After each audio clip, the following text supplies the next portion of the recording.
primary school made this experiment with copper sulfide pentahydrate or blue vitriol.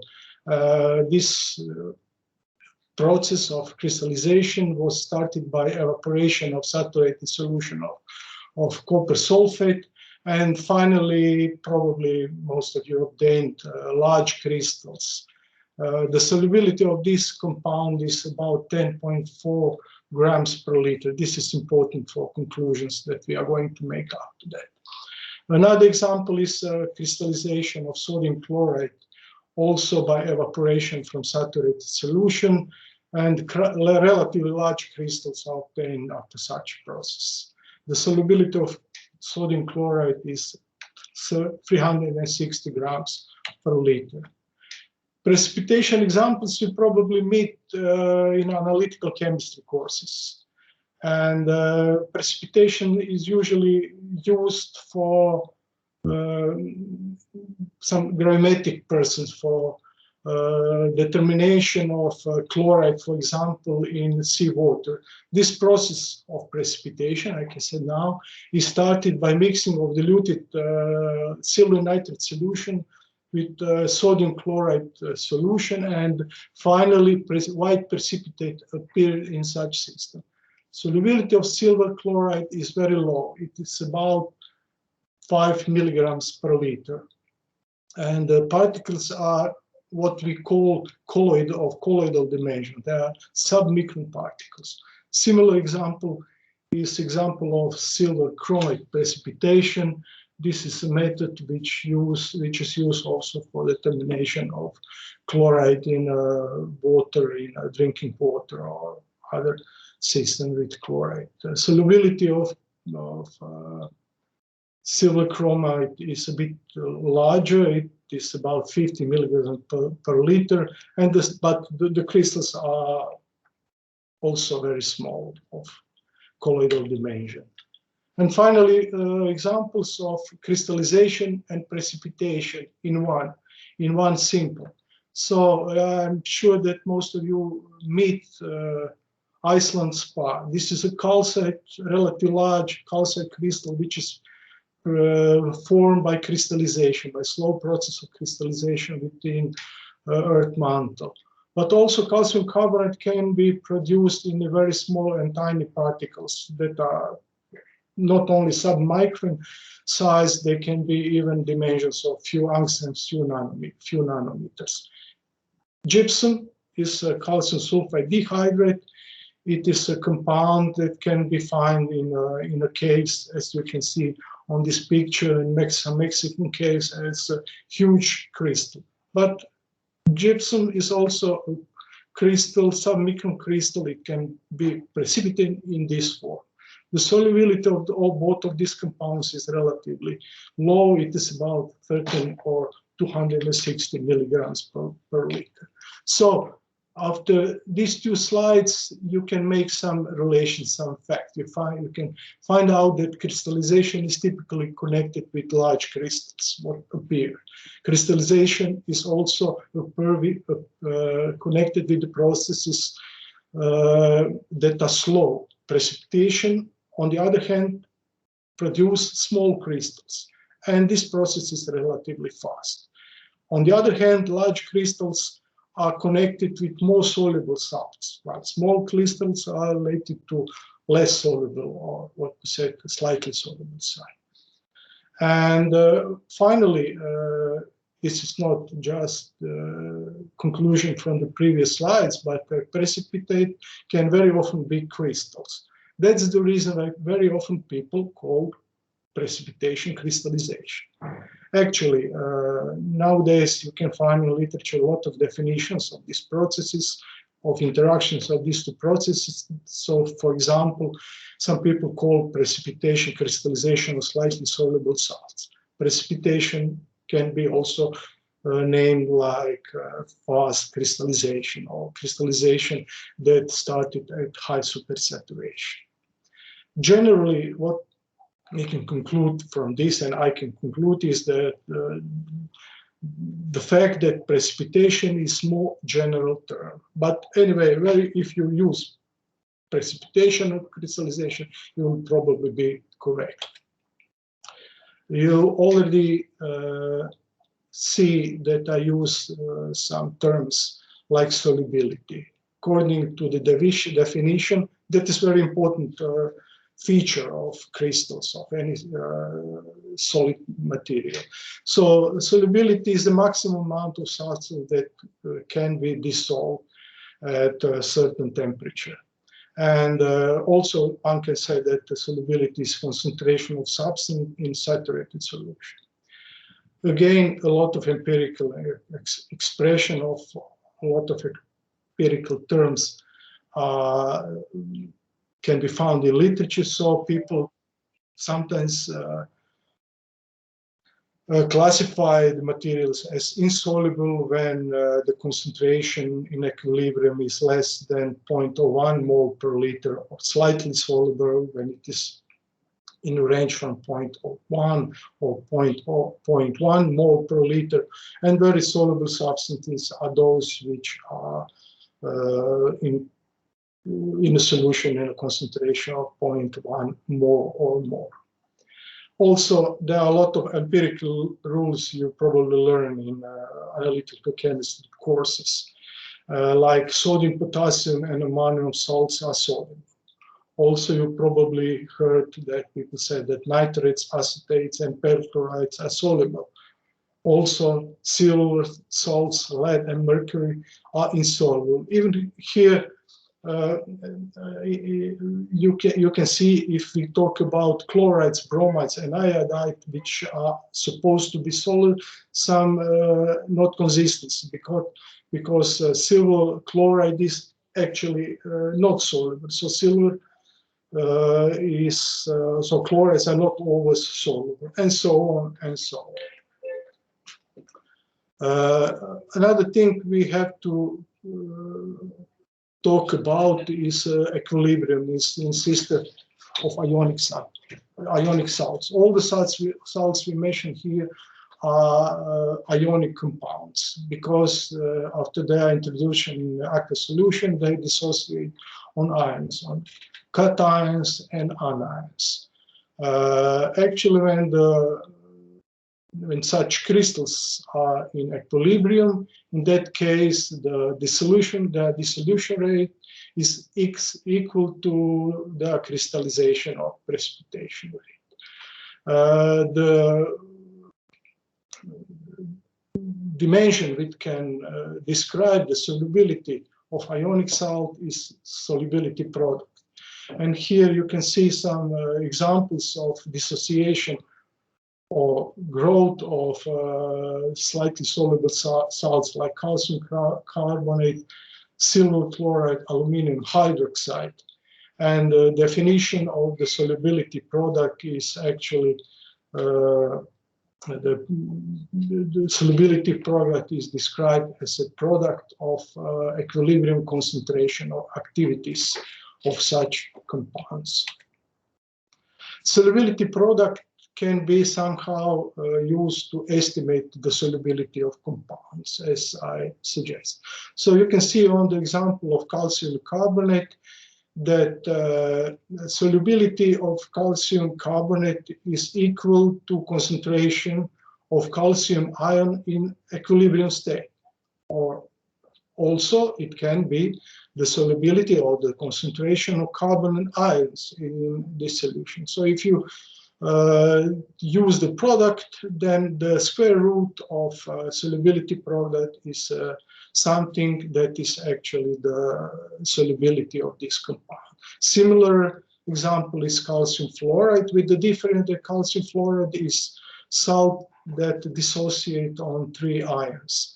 So on the table below you can see some solubility products and solubilities of the one against one compounds, and you can see that solubility product of magnesium carbonate is higher than solubility product of barium chromate. It means that barium chromate is less soluble, as it is calculated from the expression by applying the expression before. It has to be emphasized that it's not possible to directly compare the solubility of the compounds which has just by comparing the solubility product in a simple way to compare the solubility products. In that case, the solubility has to be calculated.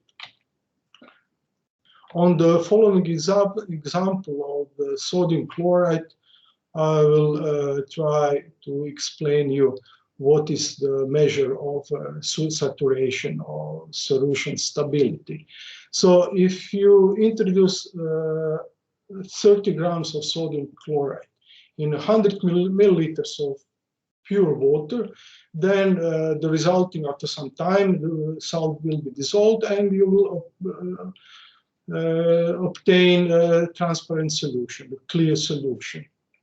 I didn't mention, but solubility of sodium chloride is about 36 grams per 100 milliliter.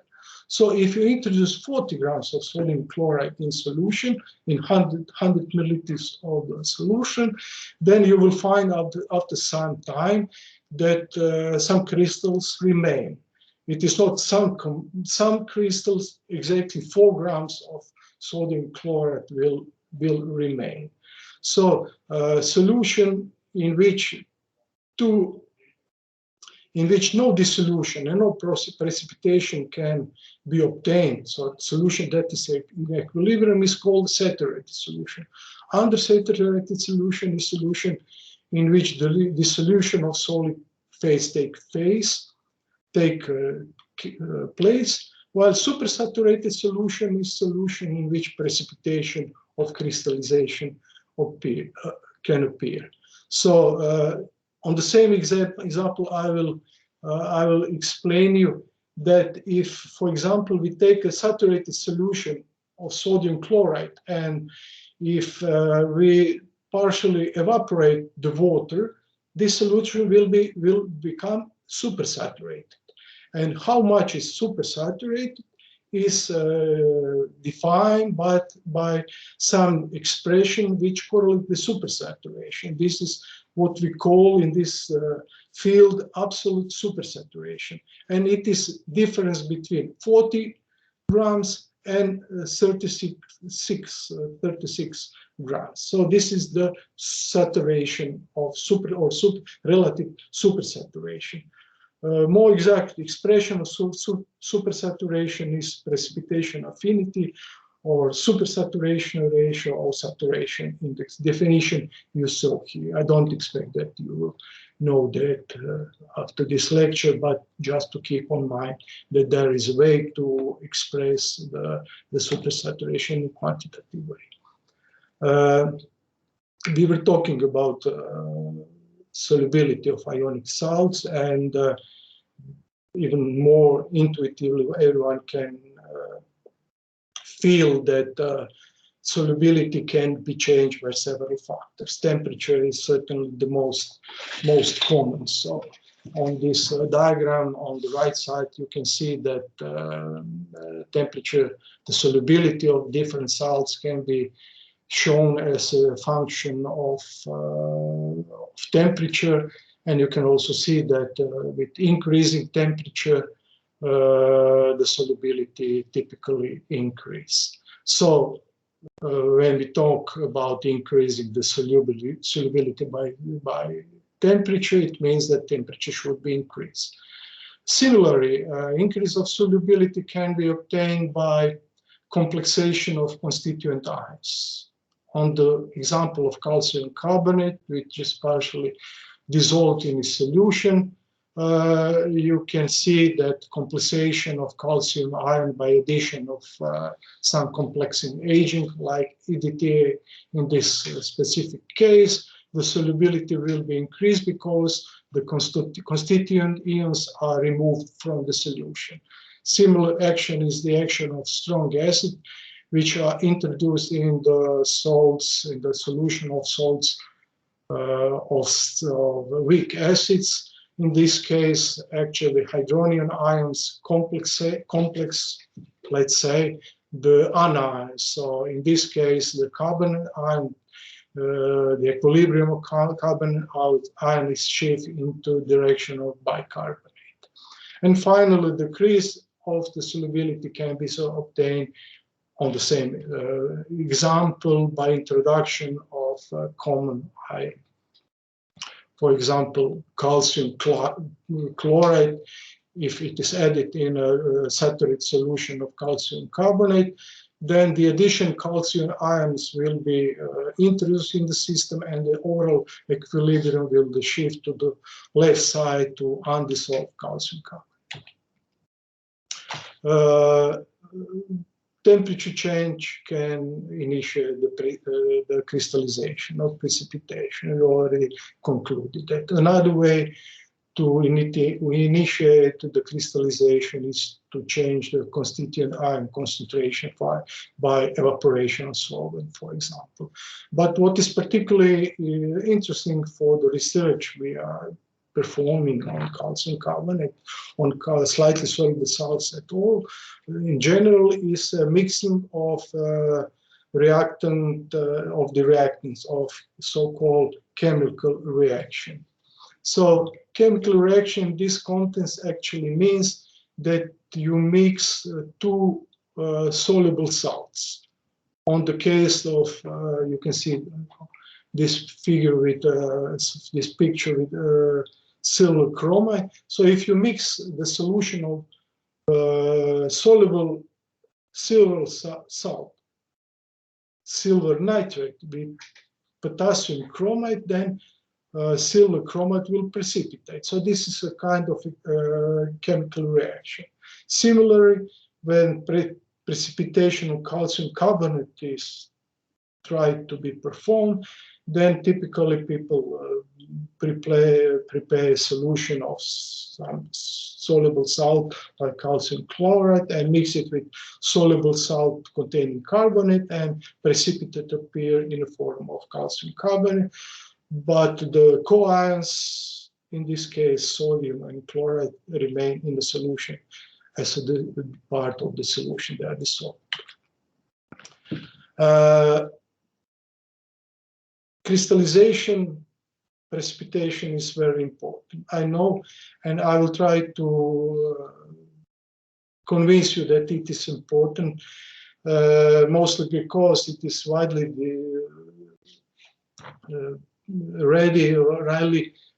readily meet in geology, geochemistry, and oceanology, because most of the sedimentary rocks, for example, are produced by crystallization.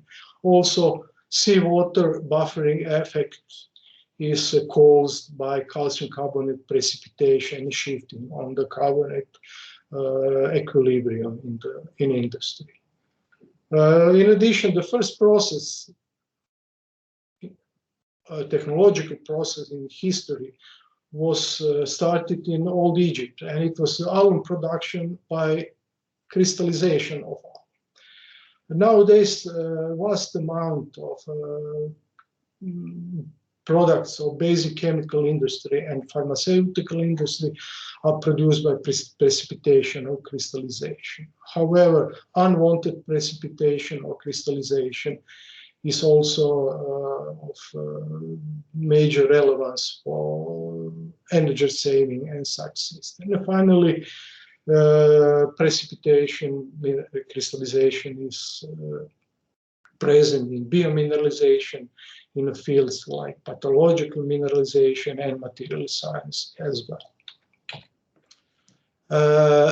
When we talk about precipitation and crystallization and the processes, I have to mention and emphasize that precipitation is actually a stepwise process which comprise at least 3 different processes: data nucleation, crystal growth, and aging of crystal.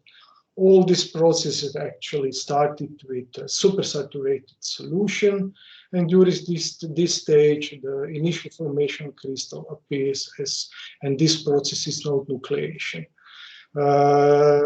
In this stage, the solution is still supersaturated, and nuclei that are formed initially continues to grow by process known as a crystal growth. And finally, the aging of crystal is last process which typically go on at the condition that are very close to equilibrium. I already said the nucleation is the first process that happened in supersaturated solution during the precipitation, and this is actually the most energetically demanding process. So in a context of precipitation, energetically demanding means that you have applied relatively high supersaturation in order to obtain any crystallization process. According to classical nucleation theory, which can actually quantitatively describe the nucleation process, nucleus is a tiny piece of solid phase which appears in a solution, which has all physical and chemical processes of macroscopic structure that is finally present in solution. Nucleation is a process that is very hardly followed directly. The reason for this is lie in the fact that dimensions of nucleus are really negligible. They are about dimension angstrom, nanometers. They are dimensions of ions. Also, the nuclei are very unstable, and they can stabilize or either by dissolution or their growth. So nuclei are unstable, and also the formation in a volume of the solution is completely unpredictable.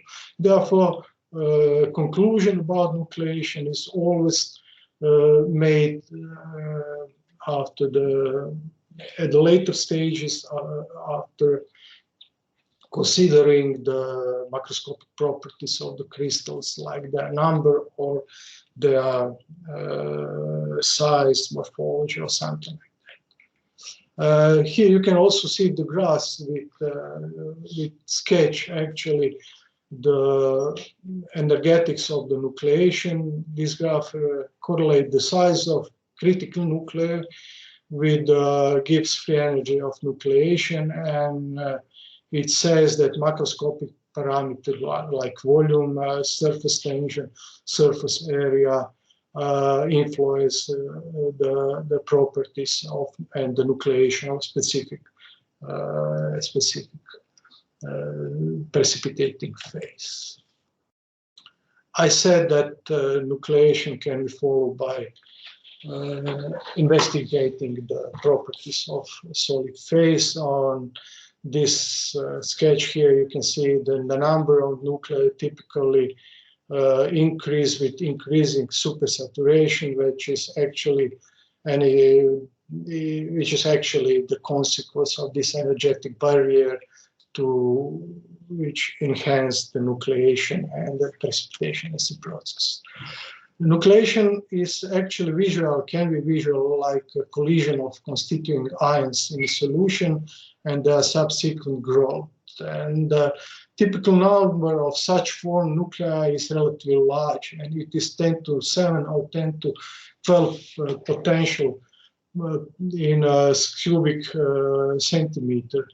However, when this process appears on the heteronuclei, on some impurities in the solution, then the number is much lower. It is of the order 10 to 6 particles in a cubic centimeter. This value, this expression here that is related to nucleation rate is important for later discussion, because it says that nucleation is exponential function of supersaturation. The second process in a row of precipitation, the crystal growth. This is actually the first process that can be somehow observed in solution, and it is typically observed like formation of certain turbidity. It can also be visualized by incorporation, crystal growth, of constituent ion into crystal lattice. This incorporation typically is observed in an energetically favored position on the surface that are no kinks or steps. Again, I should emphasize that like precipitation, the crystallization, the crystal growth is also actually a common name for several processes which can take place one after another. According to this, the slowness of this process actually control the overall dynamic of the crystal growth. The processes which are relevant in crystal growth are those which happen in the volume of the solution. So this is the processes which are actually the process of diffusion or convection of constituting ions up to the surface, up to the surface of the crystal, and after that, the next process is adsorption of these units at the surface plane. After that, such units are migrating on the surface, they diffuse across the surface. After that, they diffuse also along the edges, and finally they became integrated in a crystal lattice on the kink positions. Process is one of way how to classify the crystal growth processes is actually the way of the appearance. So we have transmute controlled mechanism which take place in the solution, and also the surface control mechanisms.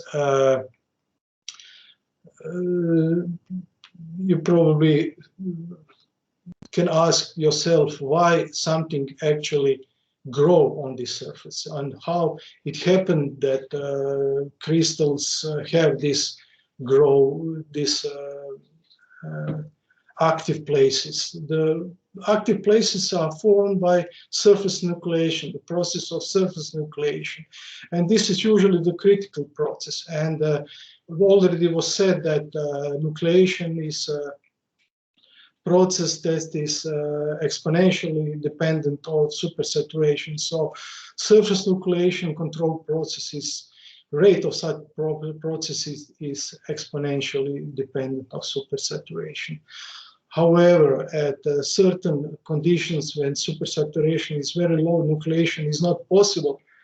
And actually, in such cases, the surface structure by itself should catalyze the process of nucleation. The surface impurities or the surface irregularities like spiral dislocation can be the source of formation of new spirals and new growing planes. Such race is known as a parabolic growth rate, and second order relation of supersaturation with rate is observed for such process. In order not to believe that this is some kind of sketch, here you can see how it looks when you take a close look up on the crystal by using some microscopy, like atomic force microscopy. On the example of calcite, you can see that calcite can grow on spirals, and the origin of this growth is this dislocation, and after that regular steps can be, spiral steps can be observed, and active places are somewhere on the edges of this crystal. Similar example is bruchite. This is calcium phosphide dihydrate crystal.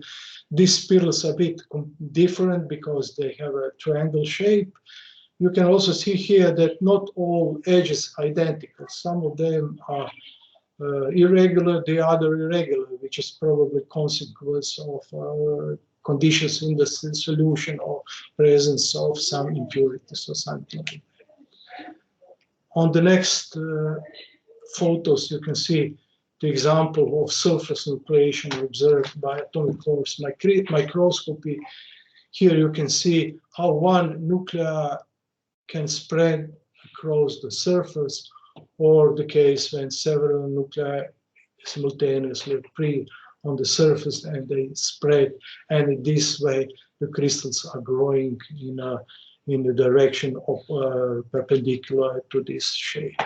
And finally, two processes can go simultaneously. So in this example, you can see that spirals and nuclei can appear at the same time and at a certain plane. Another very important parameter which can influence the crystal growth is the presence of some kind of impurities. They can be organic, inorganic, small, big ions. According to definition, impurities any foreign substance other than precipitating crystallizing compound. So according to this definition, in a system of calcium chloride, chloride is actually the impurities which is added to initiate calcium carbonate precipitation. Additive is actually principally the same as impurity, but additives are those compounds that are deliberately added into the system. When the impurities are in contact with crystallizing compound, typically they adsorb on the surface. Depending on the interaction, the intensity of the interaction, they can be absorbed immediately on the surface, but they can diffuse to the steps and be absorbed on the steps. And finally, they can be absorbed on the king sides.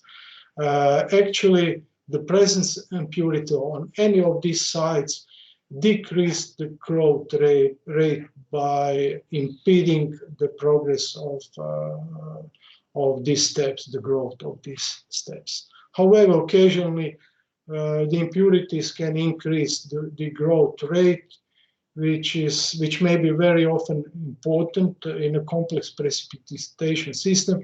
Such event is results of incorporation of small amount of impurities in the crystal structure, which actually change the crystal properties or interfacial energy, and such compound then have another properties which can be increased solubility, for example. Impurities that are present in a growing and precipitating systems almost always change the crystal morphology, and they very often change the crystal growth mechanism. Regular question, reasonable question is why to investigate the crystal growth kinetics and mechanism. It is not just because someone wants to know when the process will be finished or when the process will start and how far it will go. The reason for investigation of crystal growth kinetic is that from crystal growth kinetic data, one can conclude crystal growth precipitation mechanism, and finally, depending on crystal growth mechanism, the properties of the crystal phase that appear can be controlled, like size, polymorphic distribution, or polymorphism, morphology of the crystal can be controlled by controlling the crystal growth mechanism. And now I will try to show a typical research strategy for investigation of precipitation or crystallization processes of any compound. So the first step of this process is to make some kind of screening. It means that you very simply mix two compounds and in different ratio, mix them and analyze their structure, chemical composition, the size of these crystals, and polymorphic distribution or any other property that may be relevant.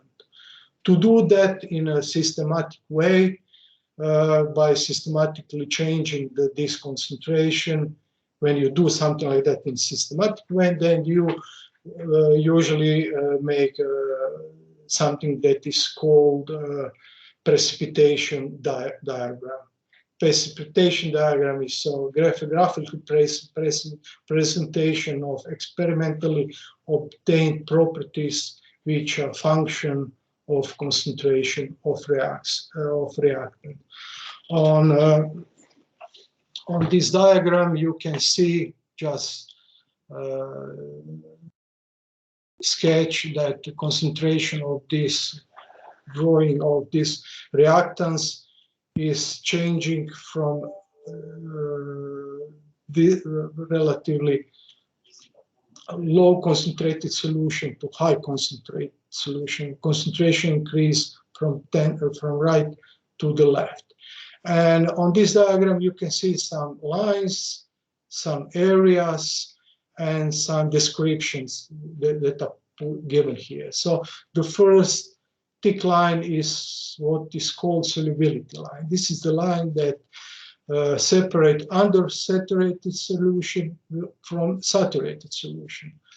After that, you can see a line that is called metastability line. So in this region, there is no, in undersaturated solution, no precipitation can be obtained. After that, you can obtain, if solution is contaminated with solid impurities, some crystallization. But after passing this metastability limit, the precipitation can typically be obtained. The size of the crystal is usually dependent of precipitation, concentration of precipitating compound. So a relatively large size of crystal can be obtained in a relatively low supersaturated solution, while very small crystals, that is here on this, in this region, very small crystals can be obtained.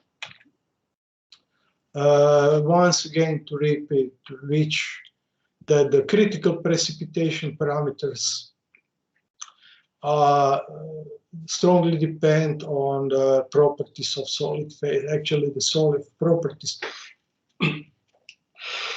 of solid phase depend on critical precipitation parameters, and what people use to control in precipitation system is supersaturation, temperature, ratio of constituent ions, presence of additives, but also the hydrodynamic conditions, which means the way of mixing the reactants, the way of stirring the system, and so on and so on. The size distribution, morphology, and polymorphism or chemical composition of precipitate are the main properties that are interesting to be followed. Another step in investigation of some precipitation system is following the precipitation kinetic and mechanism. On this photo here, you can see a typical experimental setup which enable the measurement of reaction propagation. This setup comprises glass beaker in this specific case, which can control the temperature by thermostating the solution, the outer solution. You can also see that the solution is stirred by stirrer. And also you can see that reactants can be introduced from these two tubings. And you can also notice a sensor, which in this case, there are two sensors. One of these is piezoelectrodes, which can continuously measure the changes of pH in the solution, or some other sensors like conductivity meters, which can measure or detect the changes of of the solution conductivity. However, this data that are obtained during the precipitation should be somehow acquired, and then you got curves. In this case, you can see how the pH was changed in this system with time. So you see that it dropped immediately at a very early time from some value to lower value, and then few steps was observed. Analysis, the first step in analysis of growth kinetics is formation or detection of progress curves. On this case, you can see how the concentration change with time. This concentration change can actually be the results of direct measurements if some ionic selective electrode is used, for example. So temperature of this system is supposed to be constant, and the concentration change is the results. Concentration drop down as a result of crystallization, because the crystals absorb the ions, in this case calcium ions, from the solution. And this dense, thick line is a curve which shows the model system in which typical some system in which, for example, concentration of constituent ion is changed just as a consequence of its precipitation, and no other changes in solutions are present. At the end of such process, some kind of equilibrium is obtained. Progress curve is actually show a presentation of concentration as a function of time. In the next step, calculation of growth rate as a function of supersaturation should be performed, and this is made by considering the progress curve. So simply just by derivating the concentrations with certain time, one can get the information about the rate, which is then correlated with supersaturation, which is also calculated from the initial concentration and the concentration observed at a certain moment. And the final step is not really the final step, but the next step is testing the theoretical crystal growth laws. So the obtained growth rates are put in some kind of correlation with the growth rate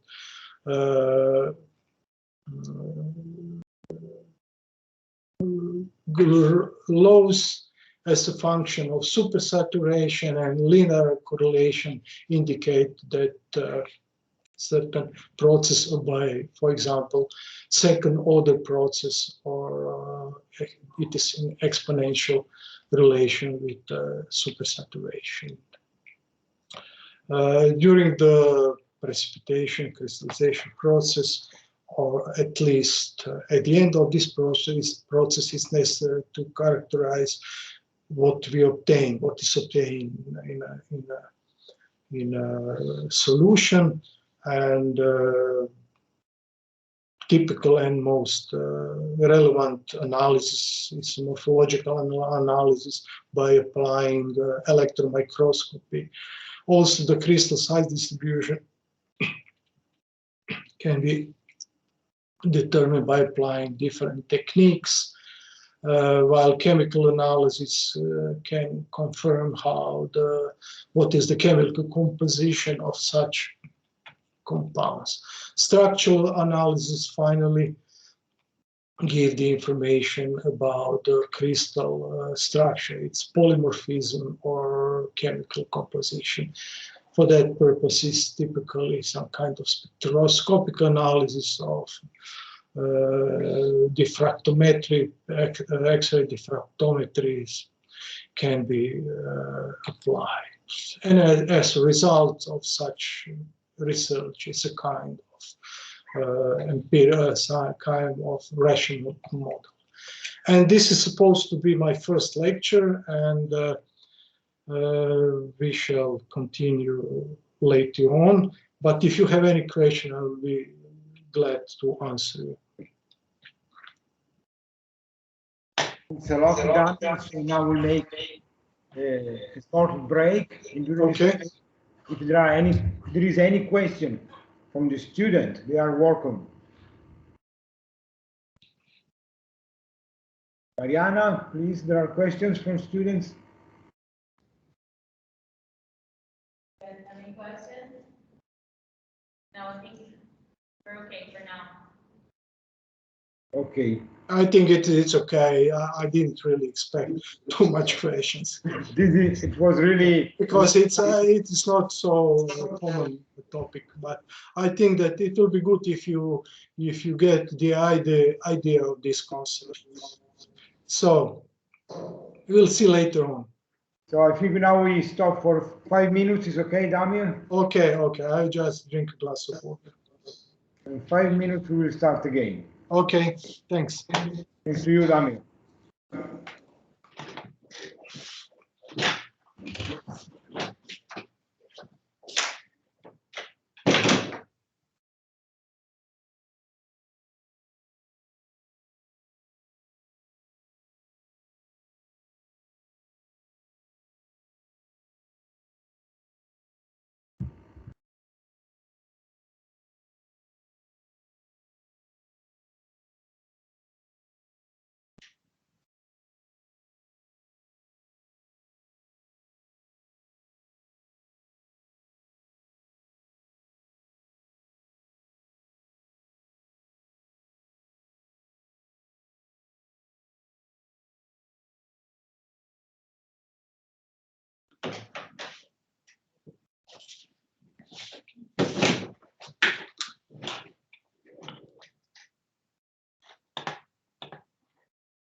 Damir, Hey, Giuseppe. I don't know if you can. Oh, I know I can see you. Yes. yeah, it's up to you if you want to restart again or we have Okay. for 3 minutes. You have 3 hours left, more or less, but it should be a bit less according to the schedule.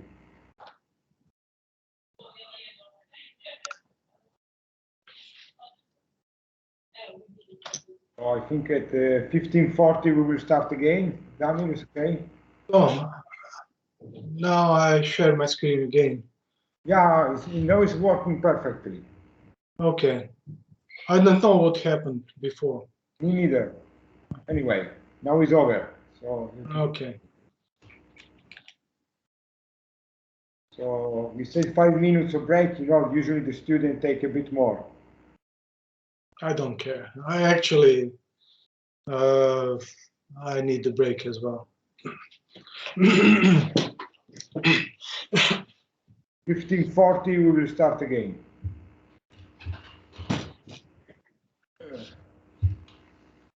I don't know how long it lasts, the last It was presentation. about 1 hour, this first part. Half an hour. No, the first part, it was about 1 hour. But yes, we have this introduction. So the introduction was about 1 hour. Now I don't know how long it will take the second, the third. Okay.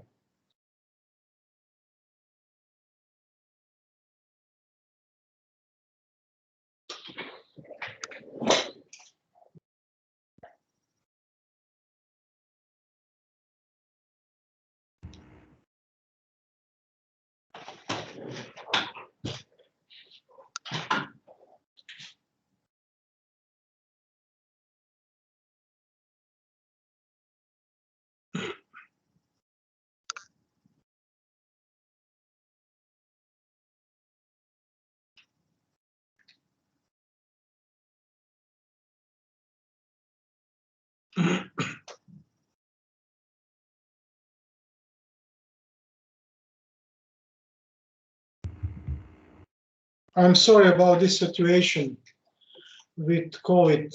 I really plan to go to Fano.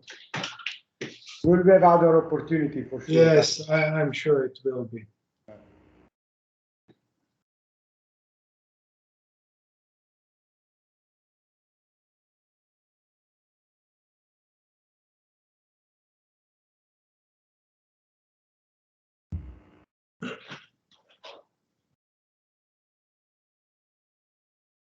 You are in Bologna now, in the office. Yeah? Yes, I'm in Bologna. You are coordinating from the office. Yeah, I'm in my office now. What do you prefer to have a personal contact with students or via this? I prefer to have personal contact, Damir. Yeah. It's much. First of all, you are three-dimensional. In the Yes, screen, two-dimensional, so you lose a lot. I ask because it may be convenient sometimes to sit in your room and. Yeah, of course. If you are bored or if you are far away, it's really convenient. But you're experienced speaker, so. No.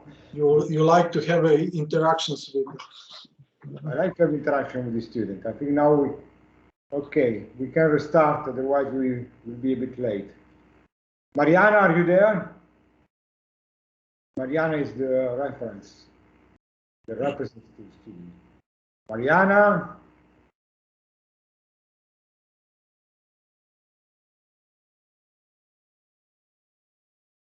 Someone is there? Someone can reply to me?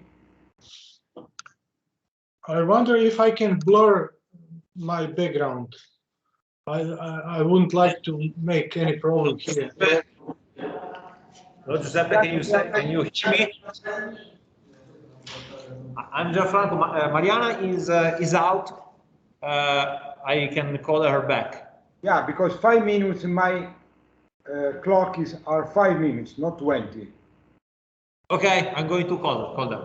In our age, time is important. items. So Okay.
okay, all the students are in. Please sit down.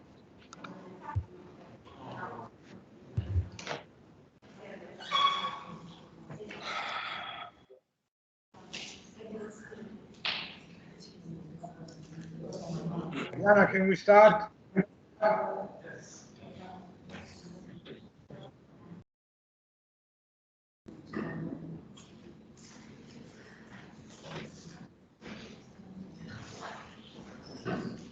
All the students in. One can reply, please.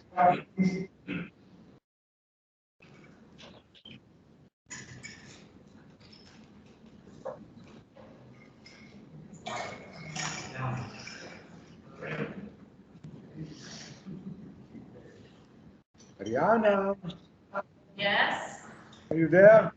Yes, I'm here. Can we start? Yes. We're all here. We're all here. Yes. So, Damir, the stage is yours. So, Thank you. we go ahead with the second part of the lesson. Okay. So in the next lecture, I will try to give you some information about calcium carbonate. I have a problem with microphone. It's better now. Okay. Well, calcium carbonate and calcium carbonate classification. Calcium carbonate is something very ordinary. This is a mineral that is so common that people probably know. Most people know.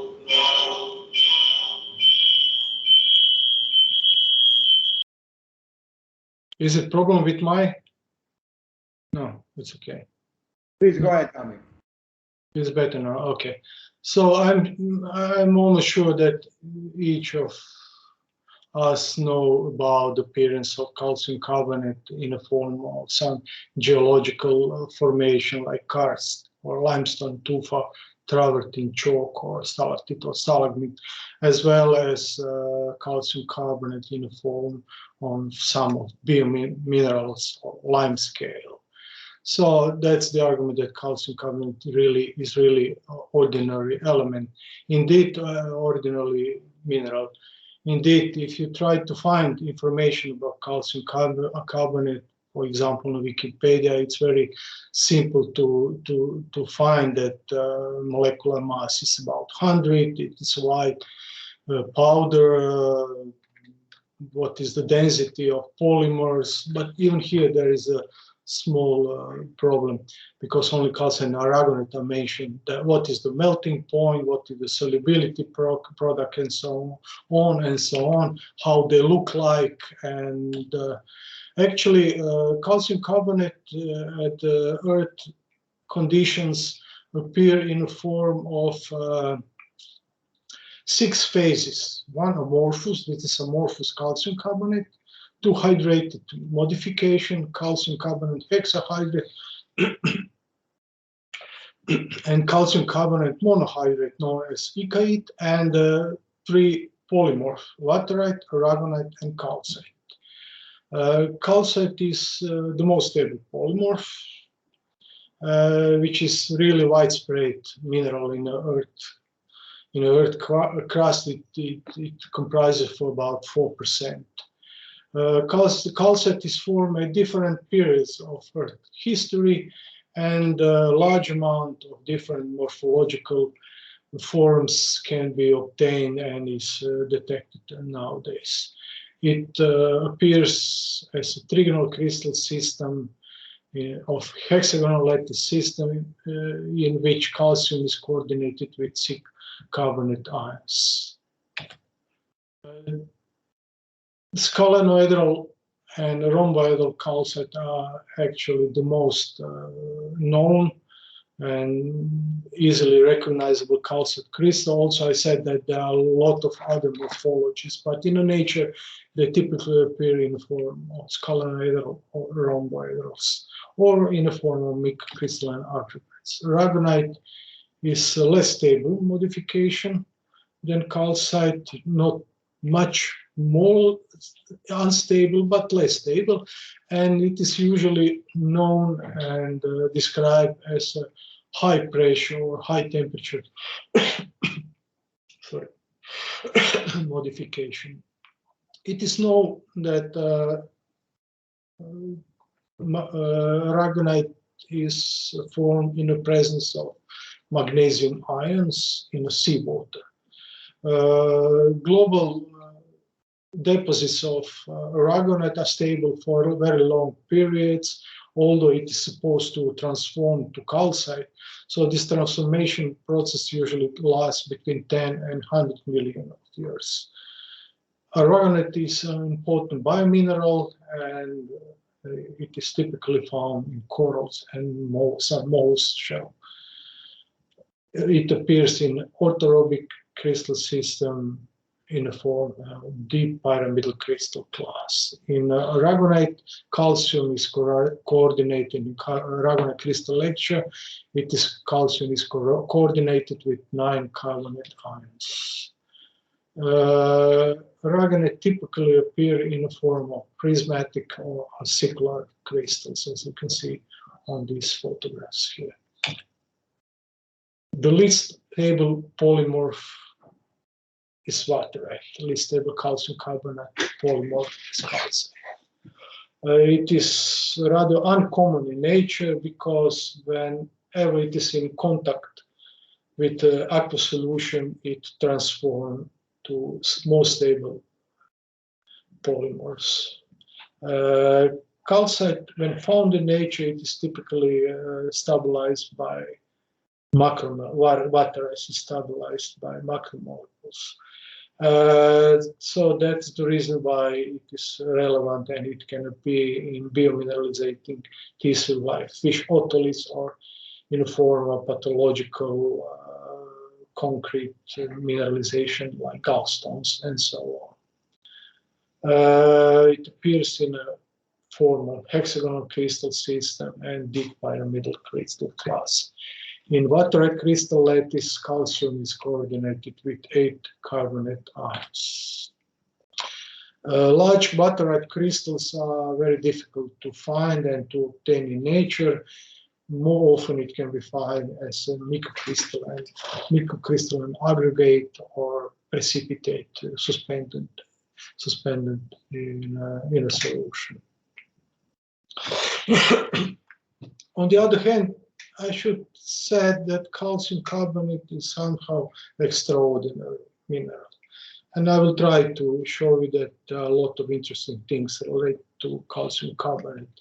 And I wonder if you know that calcium carbonate is one of the most abundant minerals. So about 4% of Earth crust is made of calcium carbonate. Also 20% of all sedimentary rocks in the form of chalk, limestone, or tufa are made of calcium carbonate. What is even more important is the fact that 25% of seafloor sediment contains large amount of calcium carbonate. This is very important for the chemistry of seawater. On this map, you can see the spreading of carbonate This is this blue colored portion of the sea floor of the oceans. I wonder if you know that the tallest man-made structure is made of calcium carbonate, and that was a great pyramid of Khufu, built up more than 5,000 years ago.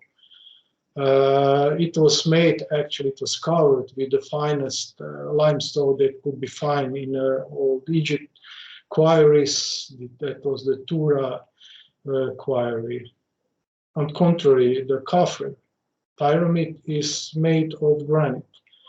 And probably the reason for this is the fact that very nice and good high quality carbonate was, the calcium carbonate was relatively rare. Calcium carbonate can be prepared only in aqueous solution by reaction between calcium ions and carbonate ions. And that's the reason why calcium carbonate is supposed to be found only on Earth. I said supposed to be found because there is strong evidence that not only on Earth, but on the Mars, on the water existed in the past, or nowadays water is found on Jovis satellite Europa. So it may be that calcium carbonate, founding of calcium carbonate, may be a proxy for formation of life, even, because calcium carbonates are very often correlated with life. So actually, there is a class of so-called Martian meteorites, so-called SNC meteorite, which comes from occurring of Shergoti-Nakla and Cassini meteorites found on the Earth that were actually part of Martian structure.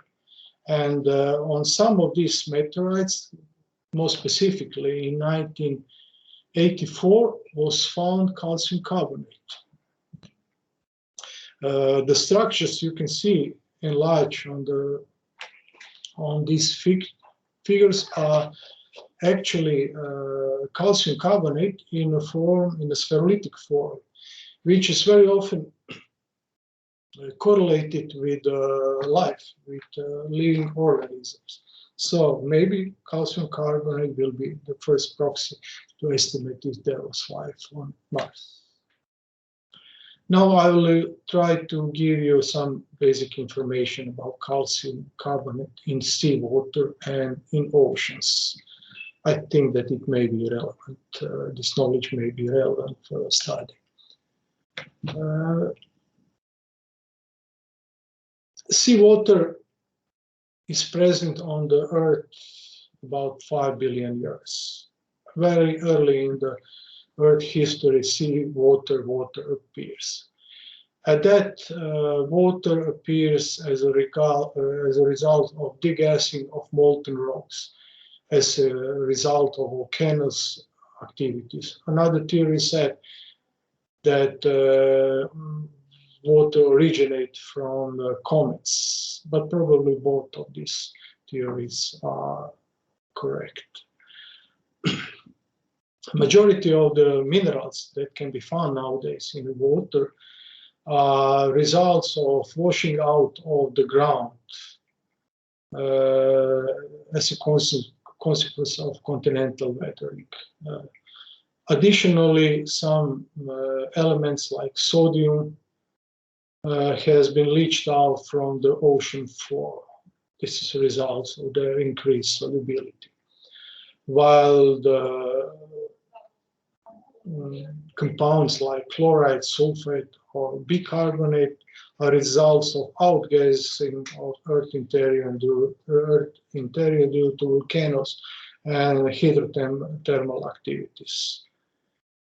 Seawater salinity was stable during the Earth's history, but this is not true for concentration of other elements, particularly particularly for the calcium and magnesium ions and their relation.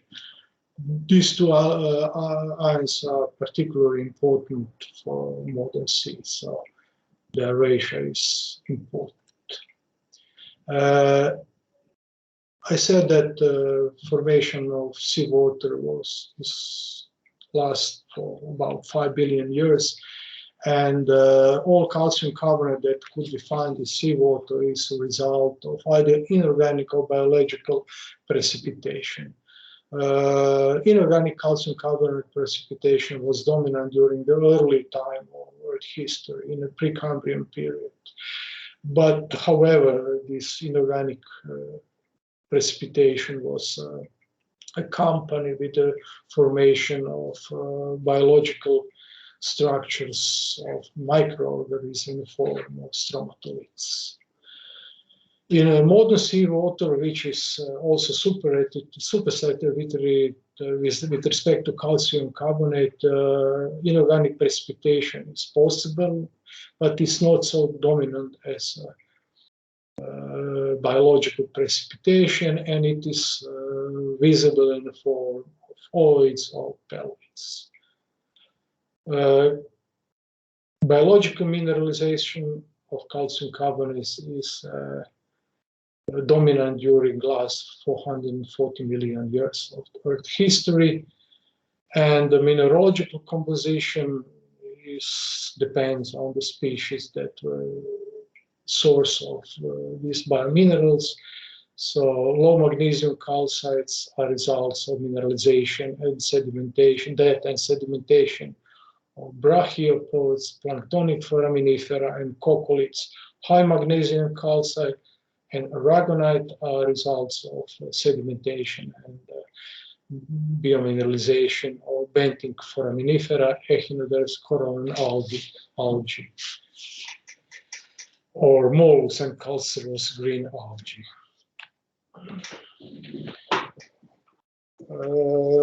I said that precipitation during the Earth history was a result. Precipitation of calcium carbonate was results of the changes of seawater composition.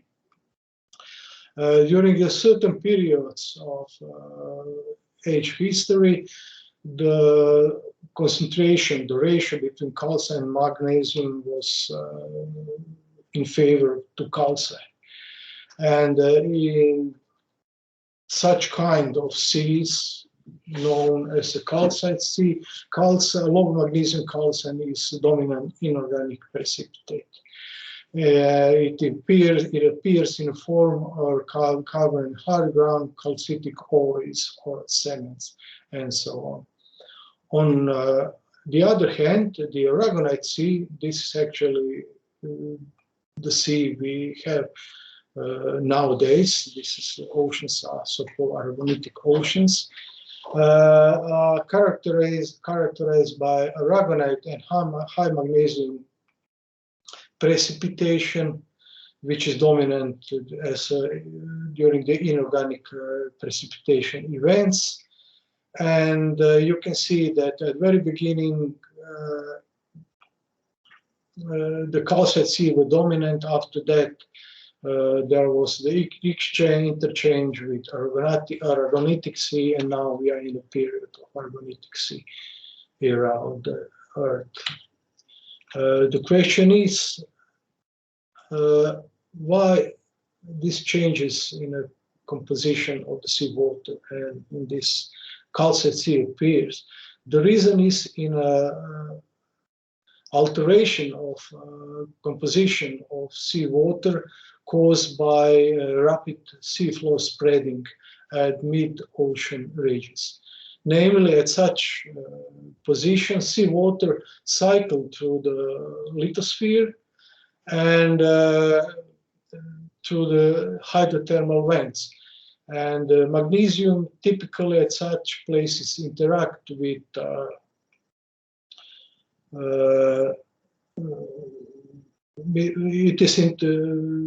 interact with lithosphere, and magnesium-rich clays or basalts are formed.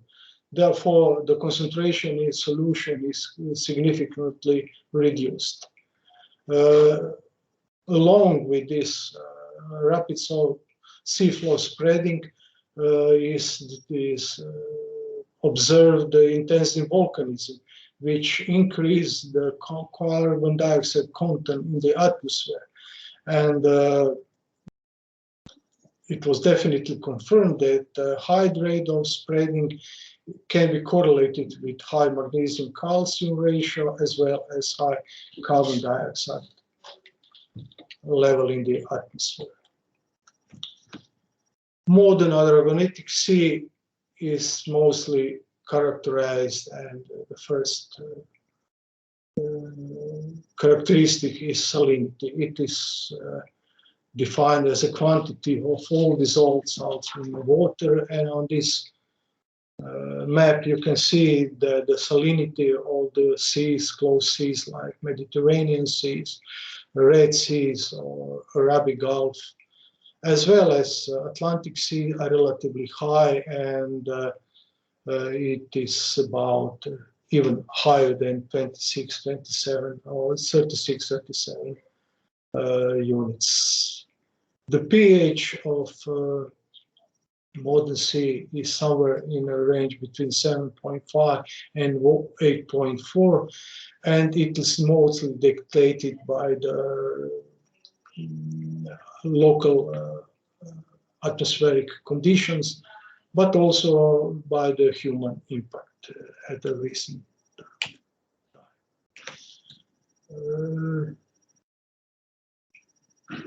If we take a look on the chemical composition of average seawater with salinity of 35 per mil, you can see that the dominant ionic species are sodium chloride, that is relatively high concentration, 0.5 moles. After that, magnesium, sulfate, calcium, potassium, and bicarbonate are also significantly contributed. However, the seawater contains many other elements, but they are present in a relatively low concentration. If one wants to investigate some scientific research on calcium carbonate, it's necessary to have some standard solution. Standard calcium standard solution is called standard seawater solution is called artificial seawater solution, and it is prepared by mixing of different salts called gravimetric salts or volumetric salts, depends on the way how they are introduced in this solution. By this way, it is possible to prepare relatively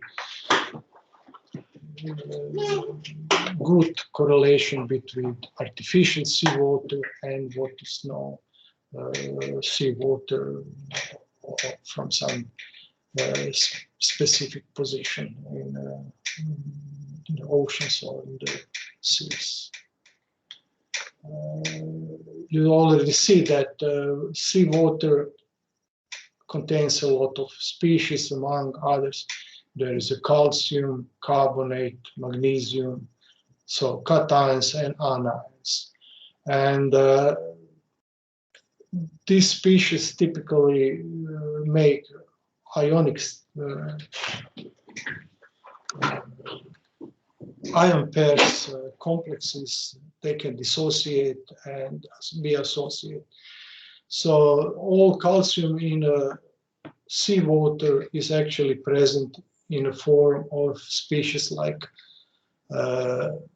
ionic calcium and ionic calcium carbonate ion pair, calcium bicarbonate ion pair, calcium sulfate ion pair, calcium chloride plus, and many others. Similarly, the distribution of carbonic, all carbonate species is not related only to bicarbonate or carbonate ion species and carbon dioxide, but also to these ionic pairs. Calcium carbonate equilibrium in seawater is expressed as a saturation index, and on this map you can see this is a saturation of seawater. The seawater is relatively strongly supersaturated with respect to calcium carbonate, and this supersaturation is at least of the order of 5, or it can be higher, up to 7 or 8 in a specific position like Arabic Sea, Red Sea, or Mediterranean, some places on Mediterranean Sea. What you see on this previous map is a distribution of calcium carbonate and so saturation on the surface. However, calcium carbonate is vertically distributed as well. So in a shallow water, the calcium carbonate, shallow waters are strongly supersaturated with respect to calcium carbonate polymers, all calcium carbonate polymers, and consequently calcium carbonate shells of dead marine organisms are preserved. They just settle down and they are incorporated in the sediment. However, no significant spontaneous precipitation of calcium carbonate can be observed, although this supersaturation is relatively high, which is definitely consequence of high magnesium concentration, which is known to be a strong inhibitor of calcium carbonate nucleation, calcite nucleation, while the organic phosphate that is present in seawater is known to be a strong inhibitor of aragonite nucleation. On the contrary, in deep waters, the undersaturation with respect to calcium carbonate is observed as a result of the solubility increase with increasing pressure and salinity or decrease of temperature. In deep waters, dissolution of calcitic and aragonitic shells was observed.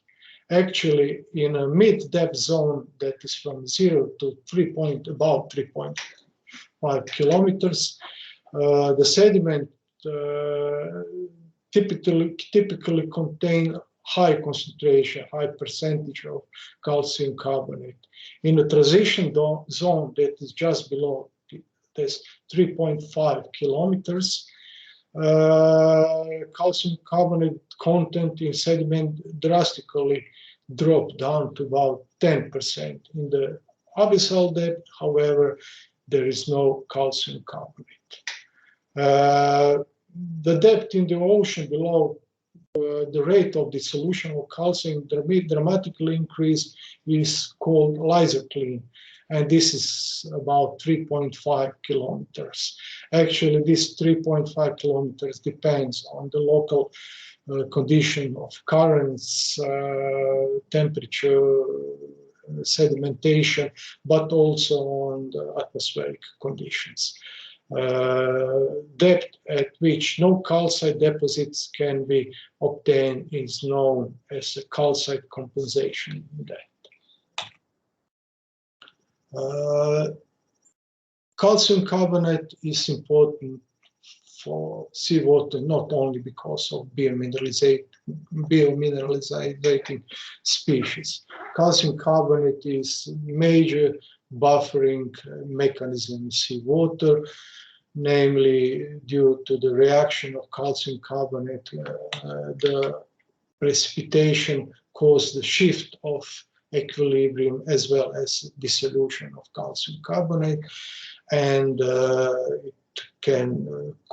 it can influence the absorption of hydrogen ions from the seawater and its fixation in the bicarbonate or hydrogen carbonate ions. Therefore, calcium carbonate indirectly regulate carbon dioxide exchange between the atmosphere and seawater.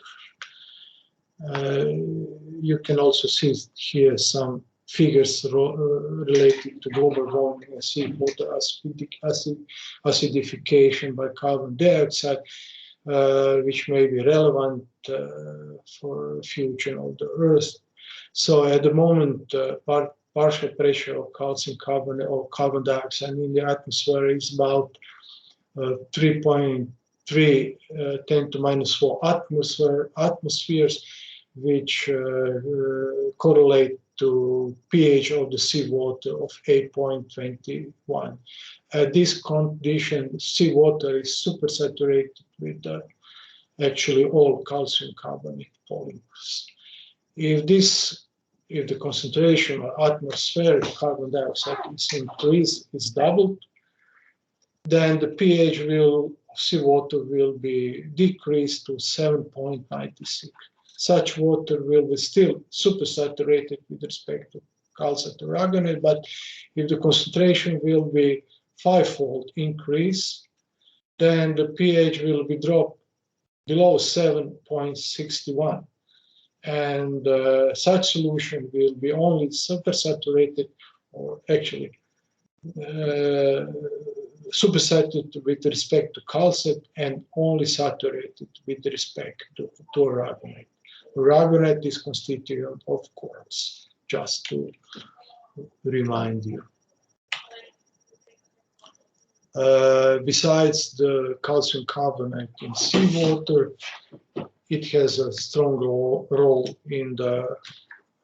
on the mainland.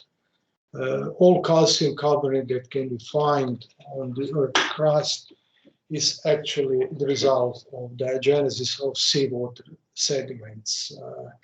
So the chalk that can be found on the Earth is the result of sedimentation of planktonic and benthic protista foraminifera, and it's the diagenesis for last 70 or 120 million years.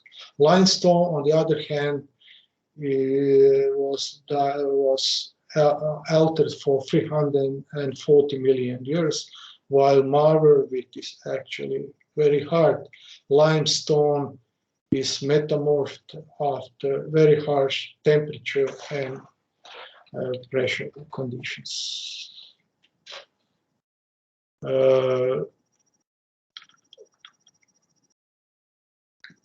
You are probably aware of typical karst landforms because karst is typical for Mediterranean Sea, and all karst landscape which can be found in this area is actually the result of surface erosion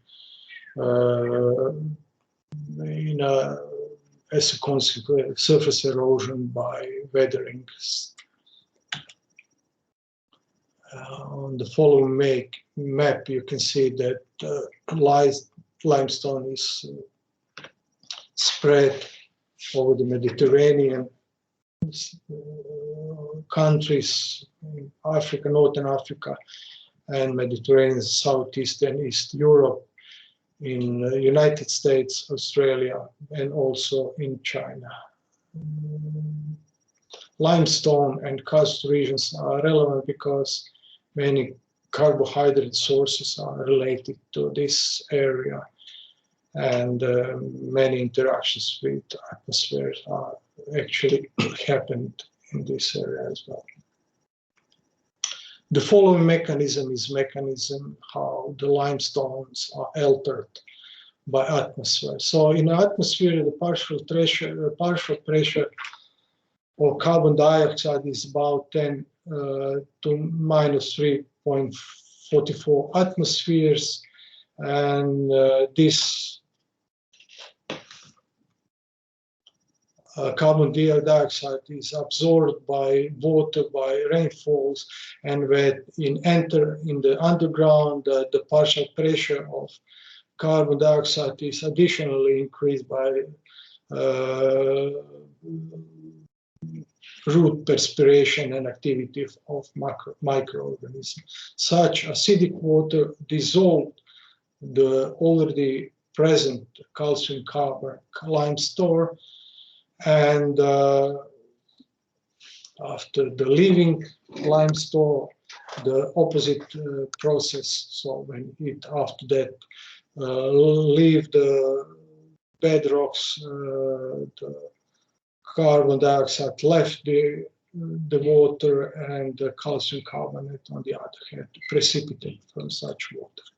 And that is supposed to be my second lecture, and if you don't mind, we can continue in 5 minutes or something like that, or at least after I drink some water.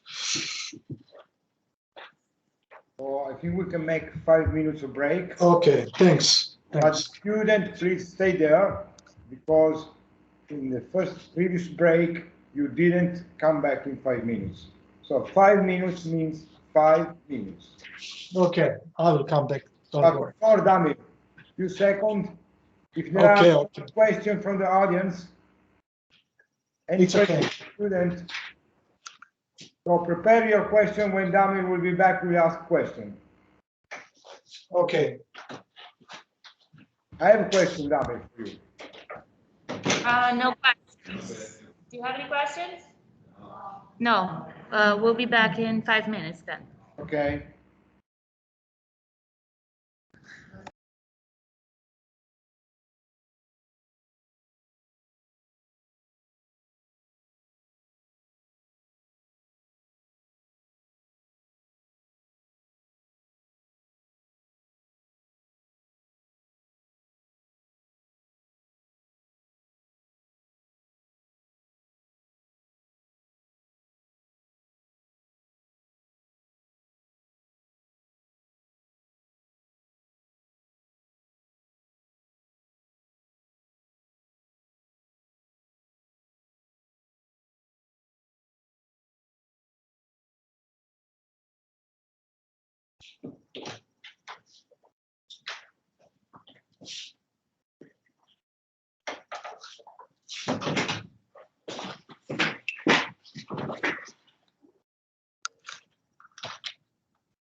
Damir, can I ask you a question? Just a curiosity. Yes, please.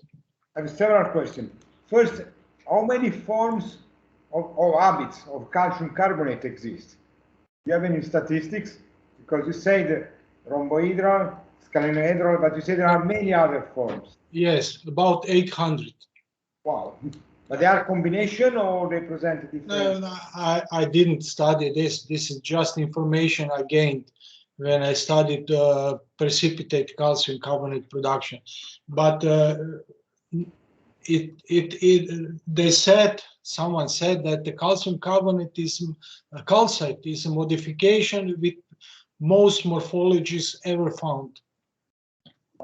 And maybe just because the calcium carbonate is intensely investigated. Another curiosity, Damir. You said that calcium carbonate forms only in water solution. Is correct? Yes. Cannot form in high pressure by reaction between CO2 and calcium oxide. But always in aqueous solution. You need aqueous solution. It can occur in solid states, gas and calcium oxide. No, it's not possible. As far as I don't know, this is a kind of dogma. I didn't study, but I would say at normal Earth conditions, only at normal conditions of temperature and pressure, only in aqueous solution. Yeah, I was thinking high pressure, maybe you take calcium oxide, you put high pressure CO2, you can have carbonation in absence of water. In gaseous, I don't know. The entropy is calculated on this way, so this could be a new way to study. it could be. So The students are ready to start again. Can you see the presentation? Is the old one, so you go ahead with the next one now. No?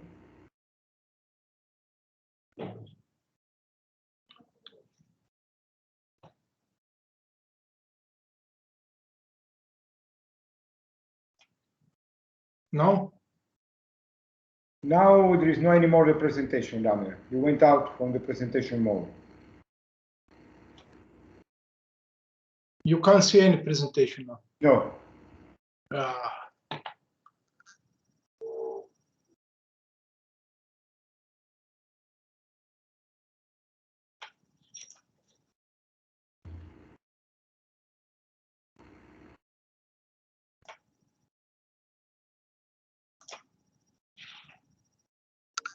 Okay.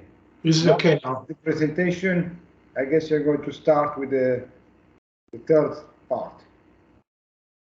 Okay, so we are going to start again. Please, students, sit down. Thanks so much. I appreciate your collaboration. Mariana, can we start again?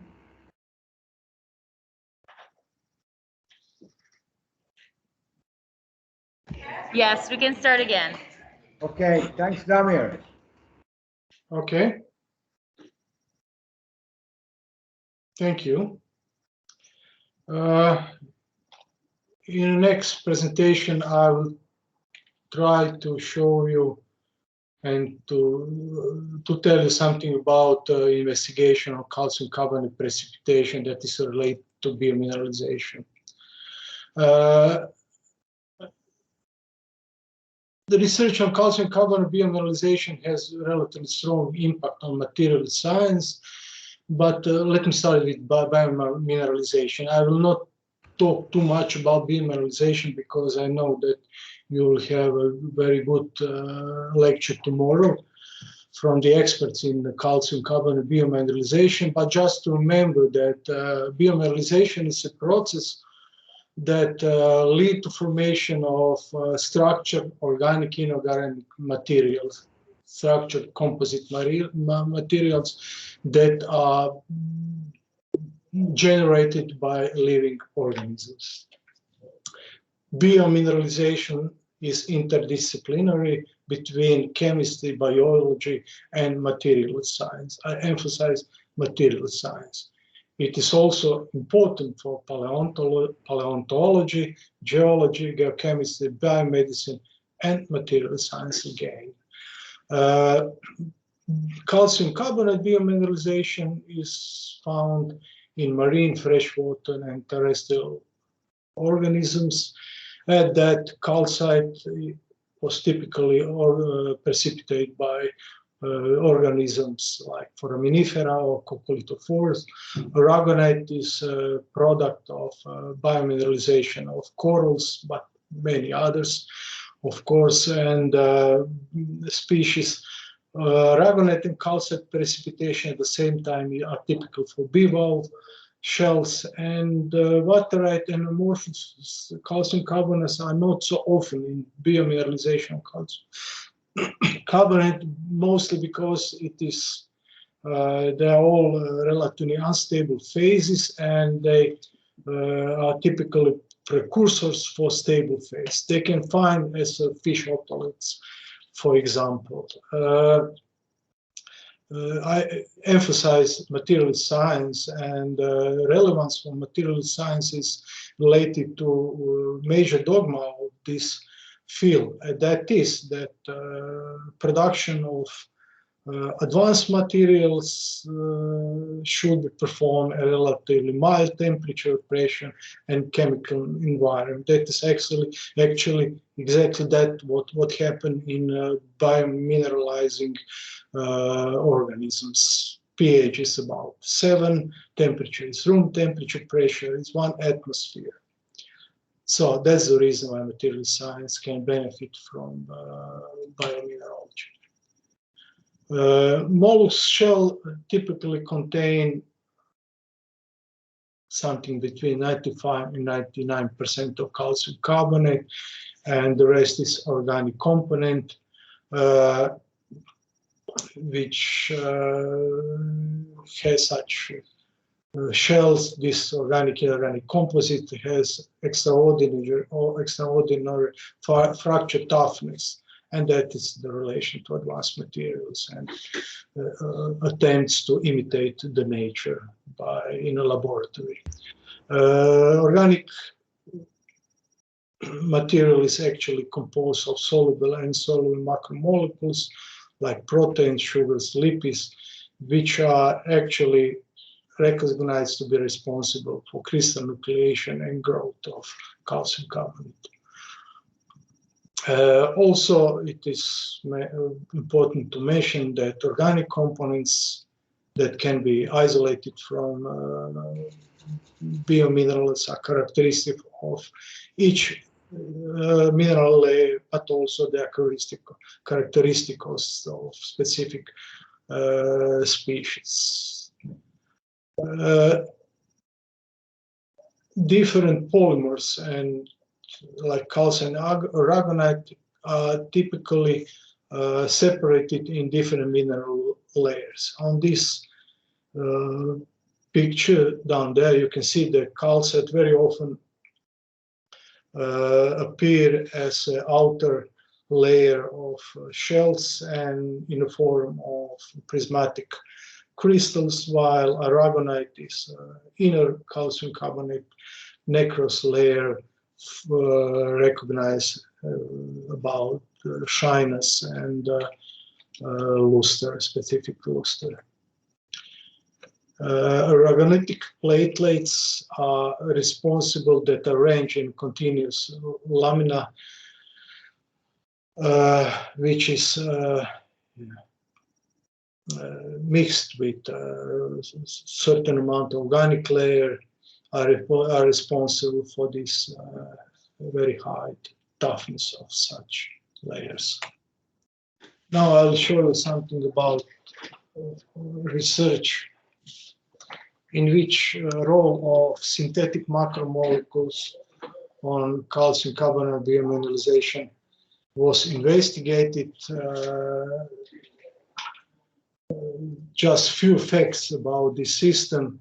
I already said that soluble macromolecules that are identified as acidic glycoproteins that are rich in aspartic acid and glutamic acid are responsible for polymorphism in mollusk shell. On the other hand, insoluble organic matrix is responsible for control for the shape and size of crystal. Also, it is a fact that amorphous calcium carbonate can be found only in the early stages of mineralization. Specific goal of this part of research was to investigate the interactions between mineral and organic additives by using synthetic analogs. I didn't mention before, but typical and widespread research of calcium carbonate biomineralization is research in which some structural properties are correlated with the composition of this. And we are trying to introduce this kinetic research in which model molecules will be substituted, the natural model molecules will be substituted with the synthetic analogs. Investigation is supposed to be related to crystal growth kinetics and also nucleation kinetics.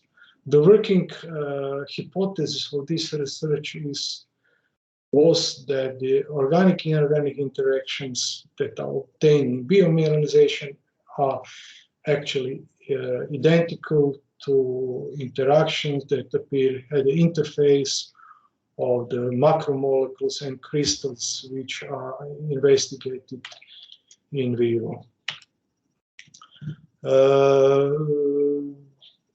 First step in defining any research is selection of appropriate model system. Model system that is suitable for crystal growth is assumed to be the one in which there is no spontaneous precipitation.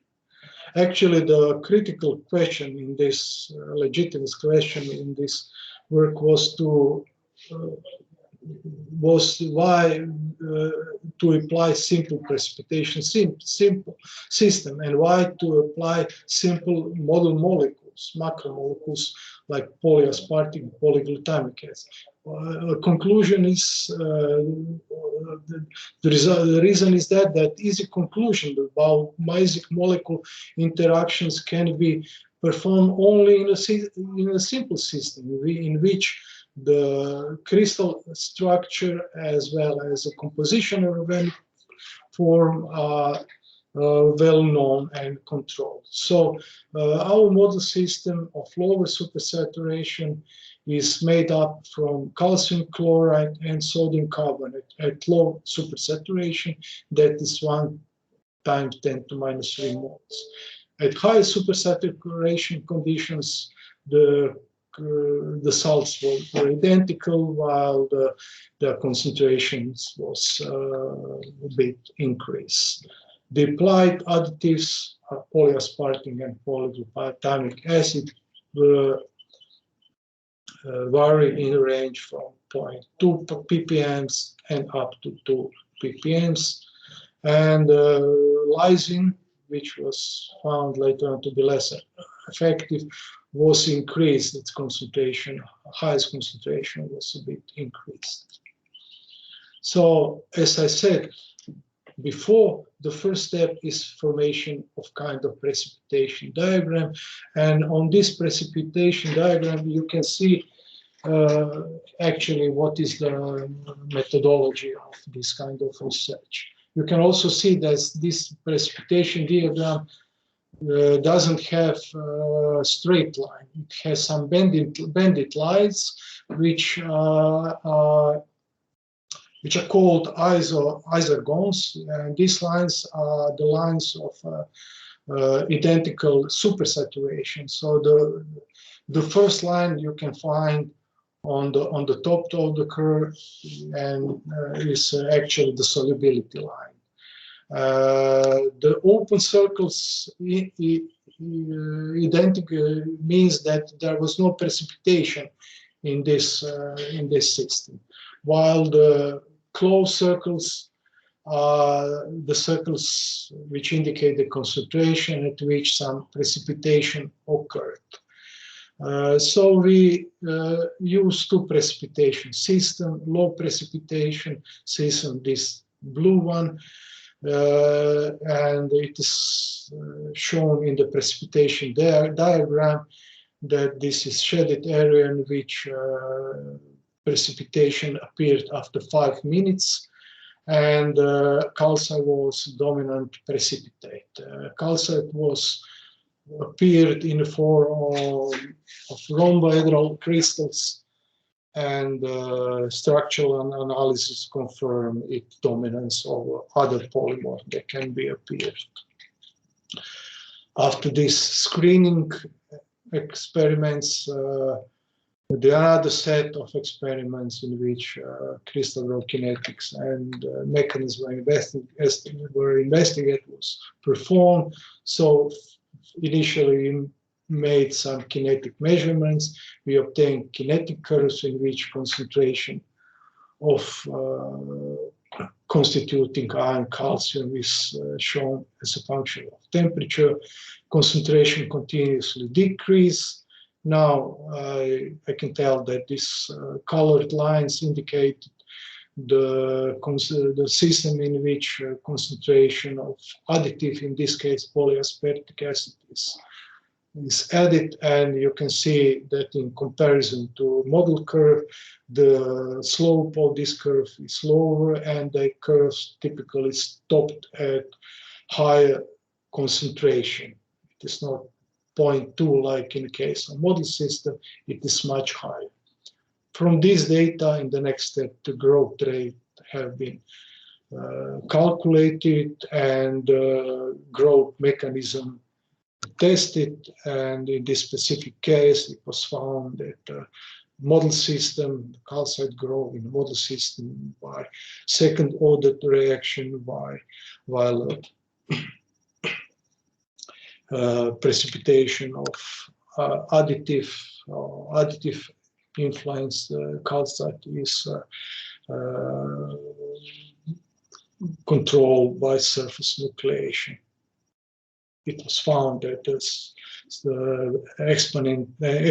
exponential correlation with supersaturation and growth rate was found.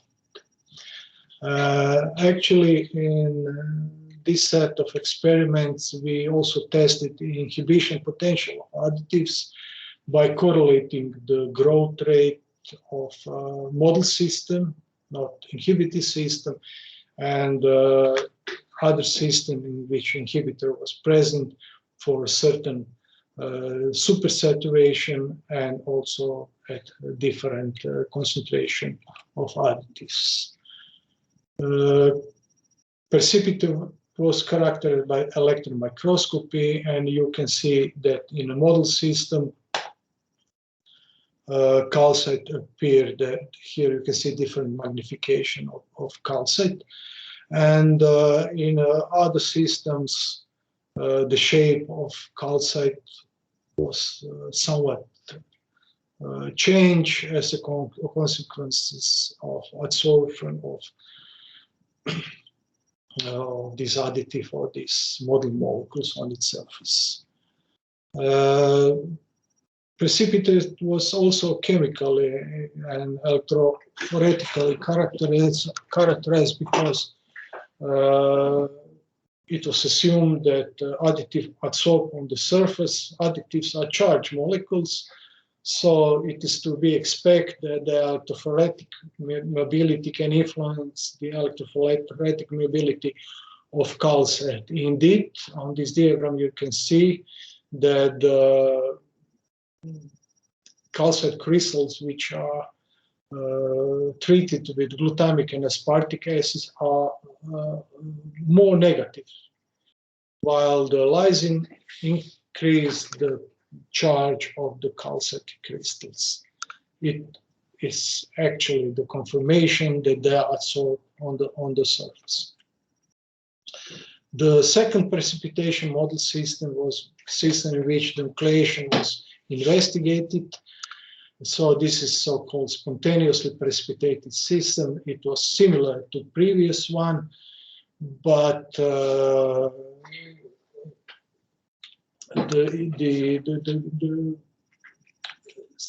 idea of this the idea of methodology is actually the same as in a system in which crystal growth was investigated. So in spontaneously precipitated system, we has a precipitation at higher initial and lower, high initial supersaturation, low initial supersaturation.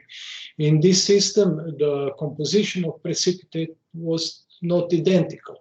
So at higher supersaturation, mixture of water and calcite appeared, and only waterite at lower supersaturation. These curves you can see here are actually the curves that correspond to different systems. We try to test the reproducibility and consistency of our experiments, and it was actually confirmed that we can perform reproducible experiments. Morphology is determined by electron microscopy, and you can see that waterite, this is the spherical, dominant spherical particle you can see in this system, is different in low precipitation system, low supersaturated system, because they are a bit, the surface is not so smooth as in the case of high supersaturated system. After the introduction of additive in such system, the model curves, these thick lines, are changed. So after the addition of aspartic acid, relatively low, I would say very low concentration, the precipitation was almost completely inhibited. actually in this system, almost no turbidity has been obtained. After increasing the supersaturation to the concentration higher than 0.5 ppms, no precipitation at all has been obtained. The effect was less pronounced in the case of glutamic acid, but in the case of lysine, we practically observed no effect. You can see it, curves are identical, all the curves with all concentrations apply. I showed the example of low supersaturation and higher supersaturation system. The behavior is practically the similar, identical. The only difference is the fact that initial induction time was lower or was higher in this system. The morphology of different crystals or different aggregates was compared as a function of crystal addition, and you can see also how the polymorphic composition of precipitate change with increasing addition of additives. So after about 4 ppms of additive, there is no precipitation and in system, and if there is any precipitate, that this is only laterite. So conclusions is that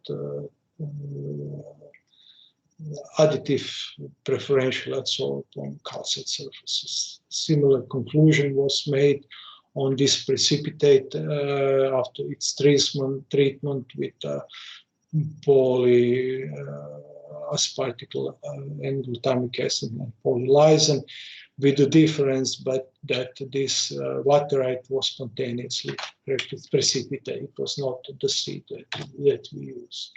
And as a conclusion to this set of to this experiment, we concluded that strong inhibition of crystal growth is a consequence of coordinated binding to calcite surface. And that the influence of polyaspartic acid is much stronger than polyglutamic acid. And this is also correlated with the secondary structure of these molecules that are calculated, that are measured to be beta-pleated sheet in the case of polyaspartic and random call in the case of polyglutamic acid. Polylysine actually showed dual action. So it showed some kind of promotion at low concentration and inhibition at high concentration. And that was actually a clue for our further investigation that will be shown later on.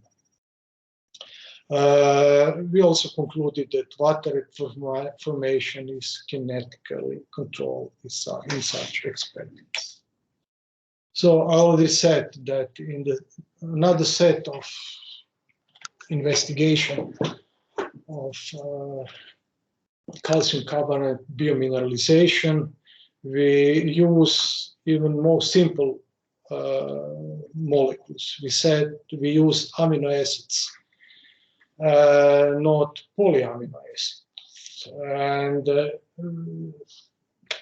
reason for this was shown previously, because we concluded before that not all interactions that can be imposed by molecules are investigated in these large molecules, with these large molecules, because a role of hydrogen bonding, for example, is very difficult to investigate in polyelectrolytes that were applied here. Polyelectrolyte that has about 100 constituting molecules, about 100 monomers in all applied system. So the first step in this system was selection of amino acid. As a model of negatively charged amino acid, we select aspartic acid and tyrosine, which were negatively charged at the pH 10.7. It was investigated further on.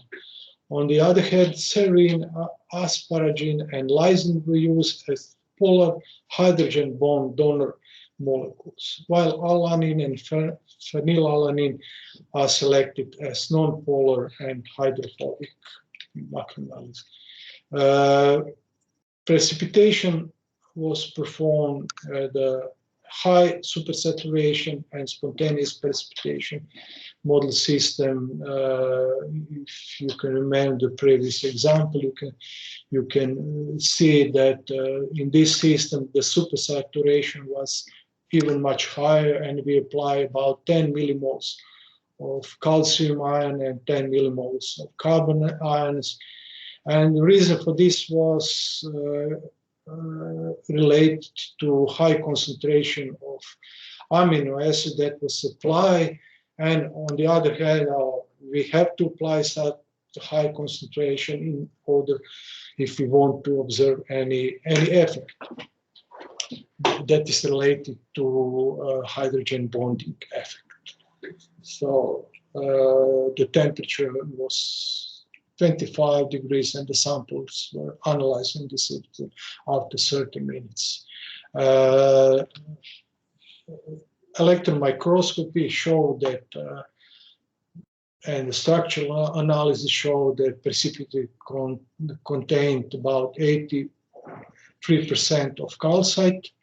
I'm talking about model system. This is this rhomboidal crystal, and these spherulites are waterite that was present at about 70%.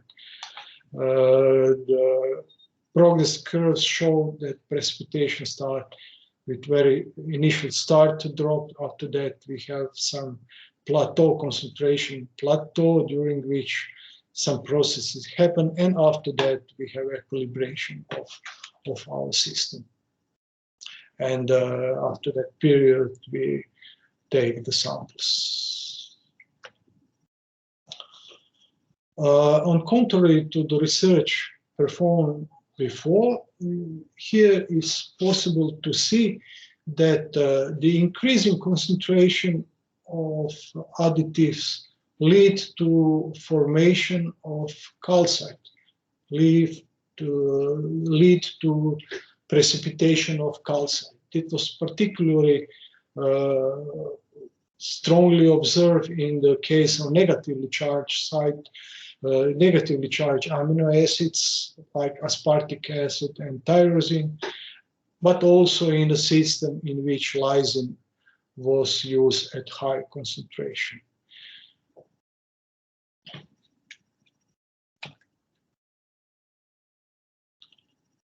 Reference systems, morphology of the reference systems is characterized by rhomboidrals of calcite and spherical waterite calcite, spherical waterite structures. The calcite, which is rhomboidal here, is changed to some spherical structures, so in a case of application of aspartic acid. So these spheroids here are not waterite, they are calcite. So it indicates that calcite had, aspartic acid had very strong effect on morphology. It means that they very strongly interact with surface. Similarly, a relatively strong interaction was observed in a case of tyrosine and also in the case of lysine. Some formation of spherolytic calcite structures was observed. The interactions of amino acid with calcite crystal surface were examined only in the systems in which calcite was the only polymorph, and it was actually measured the crystal structure, the parameters of the crystal lattice of calcite, and it was observed that the crystal lattice is strongly changed in the direction of C-axis in a case of application of aspartic acid. Only in aspartic acid and less in a case of lysine, but only at low concentrations of lysine. Changes of calcite crystal lattice are also shown here, and it is also shown that it doesn't only change the morphology, it is shown that aspartic acid is significantly incorporated in the lattice when the highest concentration was applied in a solution. When seed growth experiments were performed and much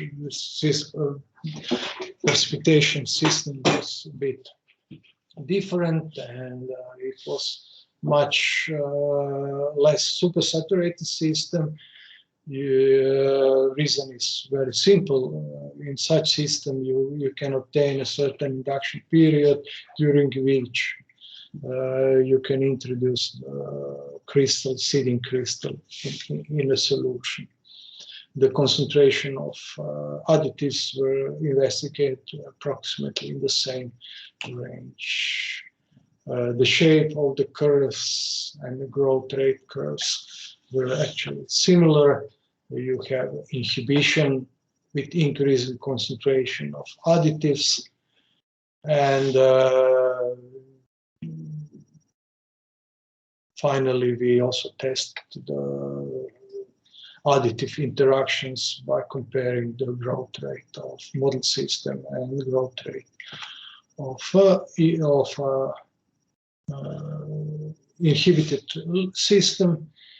So we concluded actually that they are adsorbed on the surface, they are adsorbed, and we consequently also measure the adsorption of this additive on the crystal surfaces, but also from the kinetic data we extracted the data of adsorption kinetics. And what we found was really interesting. That was the aspartic acid and tyrosine are most strongly adsorbed on the surface in comparison to other amino acids. Therefore, the conclusion that was gained in this investigation is that non-polar amino acids like phenylalanine, alanine has almost no effect on calcium carbonate precipitation charge, and polar amino acids has very strong effect, of which the effect of aspartic acid was the strong. Actually, that was our main motivation, to see how hydrogen bonding can contribute to the kinetics and to the interactions of surface. We also find out that anisotropic distortion of calcite lattice is caused by incorporation of 2-carboxylic group from aspartic acid to different layers of crystal lattice, and that is also probably the mechanism why the morphology of calcite is so strongly changing after the addition of aspartic acid in the solution. The polar effect of the effect of polar amino acid indicate that really the hydrogen bonding could influence amino acid, additionally influence amino acid interactions with calcite surfaces. Actually, that was something we couldn't perform, we couldn't conclude from the investigations in which we used macromolecules like polyaspartic acid and aspartic acid. The next step in this research should be the molecular modeling and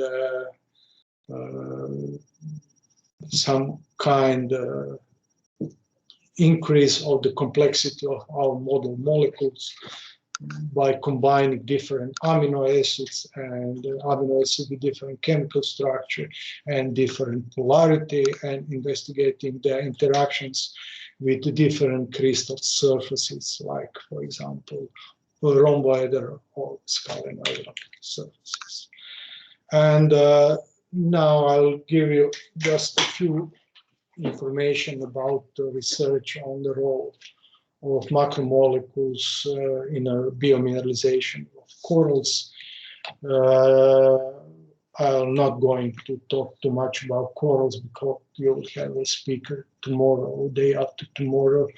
He will probably tell you much more relevant information, but to remind that in the case of corals, aragonite is a biomineralizing calcium carbonate modification. Corals are marine invertebrates which form compact colonies, and they are known as intensive reef builders. A colony of corals has identical genetical origin. Individual colonies grow by asexual reproduction, while they can also breed sexually by spawning. What is important for the research we perform later on is the way how the corals gain the energy and nutrients. They typically gain the energy from photosynthetic unicellular organism, which live together with them in symbiotic, in symbiosis, and such organism definitely requires sunlight for their existence. Consequently, the aragonite precipitation in corals can perform a high and low supersaturation conditions, with actually correlate with high growth rate during the daytime and slow growth rate during the nighttime periods. During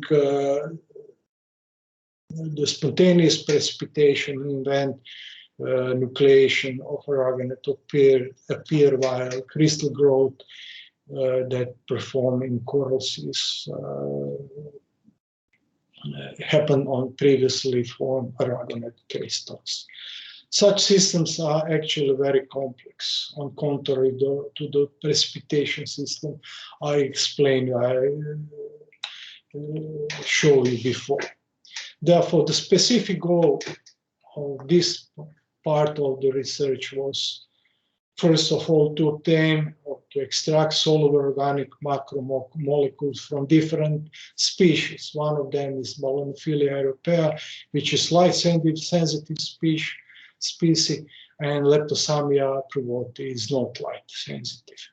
We try to apply kinetic approach to analyze the biomineralization, and also to discern the role of physical chemical parameters, that is supersaturation from biological parameters.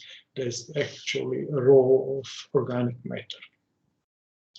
Our working hypothesis was that different growth mechanism can be obtained during the day and night precipitation stage of aragonite precipitation in corals.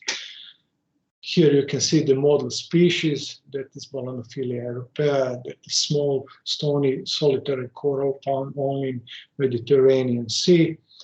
This is a photophilus species. Leptopsamia privoti is solitary stony coral, which don't contain any symbiotic unicellular algae. This species can be found in Western Mediterranean Sea and Adriatic Sea as well, but also in other positions. Selection of model systems is always our first step, and this is complex system. We use complex macromolecules extracted from, so it is reasonable to apply in a complex precipitation system. We compare the composition of seawater and the extrapolar fluid of many marine species, and we realize it's known that it's very similar. So the selection on in our research on model system was to be artificial seawater. Artificial seawater which we apply in the research was that with high supersaturation, so we applied calcium chloride, magnesium chloride, sodium chloride, and we adjusted the supersaturation by just increasing the pH to the value of about 11, while in seeding precipitation experiments, the supersaturation was supposed to be low and the pH was low in order to avoid spontaneous precipitation. The concentration of organic molecules varied in the range from 0.5 to 8 ppm. Temperature was about 20-21 degrees, and the period when we extracted, when we analyzed the precipitate was 30 minutes. On the following photographs, you can see how looks the cross-section of septum of skeleton. This is aragonite, and you can see on this magnification how looks the early mineralization zone and how is the fiber zone. And for two species, you can see that the morphology of aragonite on this place is completely different. In our model system, we applied different concentration of additives, and actually you can see that the morphology, this is the morphology of model system in which we don't have any macromolecule, that the morphologies really resemble the morphology of early mineralization zone found is in a septum of corals. By increasing the concentration, the morphology slightly change, and really after applying the highest concentration, it's really very similar to the morphology of the early mineralization zone. In a spontaneous precipitation system, we also follow the kinetics of this process in order to find out what is the induction time which is to be expected after introduction of additives, and also to see when the precipitation process will be confirmed. It can be seen from these graphs that increasing concentration of additives increase the induction time. So supersaturation started to drop after 15,000 seconds when high concentration is introduced, in comparison to the model system in which the induction time was much shorter. All this data, all these findings that induction time increase with increasing addition of additives indicate that adsorption of organic molecules on nuclei and the crystals is likely. However, we didn't obtain any change in mineralogical composition. In any case, we have aragonite. So all these data were actually, all these findings were compared with what we obtained in seeding precipitation experiments. In these experiments, we previously prepared aragonite seed and contacted with soluble organic molecules of balanophilia and leptosamia, and also again we compare induction time. But in this specific case, we were able to also the growth mechanism, because in previously we didn't do that because we didn't have a crystal seed which was correctly characterized. The seed didn't change significantly the morphology, and we also find out that induction time was actually identical no matter which organic molecules have been used. It is obvious induction time, increase of induction time, but there is no discrimination with balanophilia and leptosamia. This is how the morphology of the crystals look after introduction of seed and subsequent introduction of organic matter, organic molecules. Actually, the morphology is more or less preserved. Only at the highest applied concentration, we can see some increase of roughness or even textural reorganization of the crystal particles. All these results lead us to the conclusion that precipitation under high supersaturation conditions lead to significant incorporation of macromolecules into mineral phase during the nucleation, but also during the growth of crystal. At that, the organic matter incorporation was significant in aragonite, but not in calcite. I didn't show here, but we also in parallel made the experiment with calcite, and then we confirmed that these macromolecules interacted with aragonite, with what was expected, not interact with calcite. The growth mechanism, now I'll just mention the most important conclusion. The growth mechanism of aragonite obtained by seeding experiment was growth on spiral stem. And it was not changed after the addition of organic matter. However, the presence of high concentration induces the changes of the morphology. The inhibition activity of organic matter of balanophilia is stronger than that of organic matter of leptosamia. And finally, calcification. We concluded the calcification of corals is controlled by both by physical-chemical mechanism or supersaturation, but also by biological mechanism.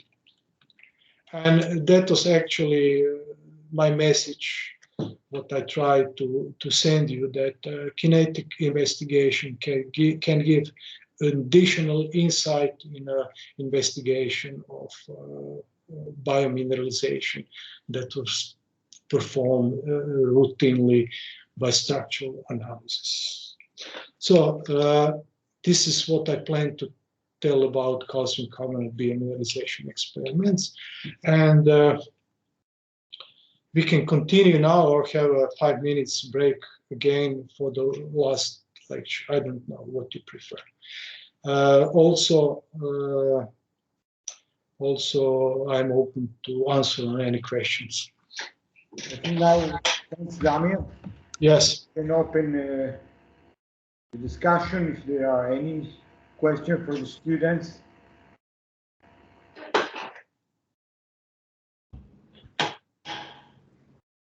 Question from the auditorium?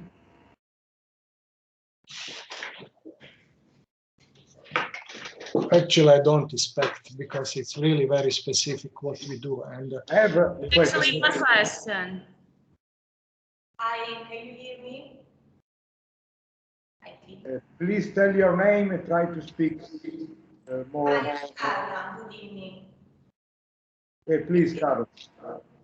In the second research, the third amino acid also influence the size of the calcite crystals or just the morphology?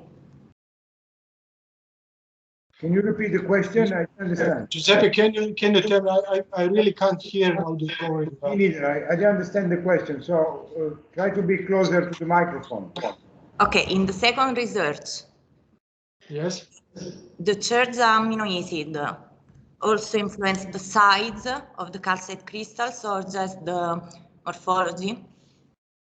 The question was if the crystal size was affected by the charged amino acid. The morphology was changed, so indirectly the crystal size was affected as well, particularly in the case of aspartic acid. You know that aspartic calcite crystals that were typically rhomboidal changed to spherical particles. Thank you. Any other question?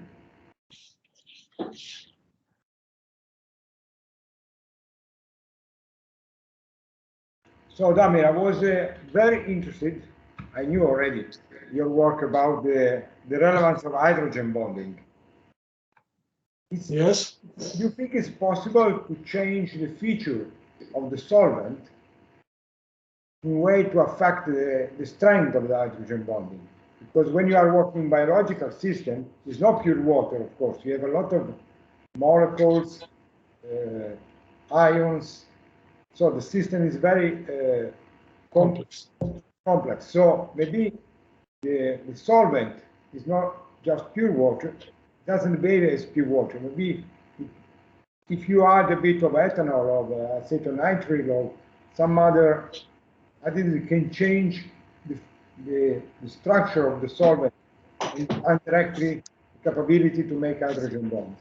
You know the answer. The role of solvents is really important, and in the research that we made with molecular modeling, we show, first of all, that it's very, very difficult to make appropriate model, and particularly because the solvent properties change when they're close to the surface and so on. And yes, the solvent can change the interactions of a solvent of water molecules with macromolecules are very critical. And actually the hydration of these molecules is shown to be critical for their subsequent interactions with crystals. Thanks, Damir. Yes, you're welcome. So I think we make. You need a small break, Damir, I guess so. Yes, please. So we make 5 minutes of break. 17:20, we start again. Okay.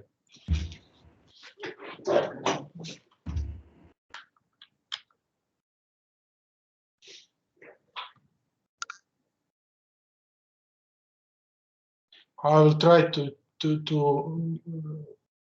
put the appropriate presentation on. Yeah, fine. Before. Great. So we will start in time. Yes. Yeah, because we're going a bit late, so maybe the students.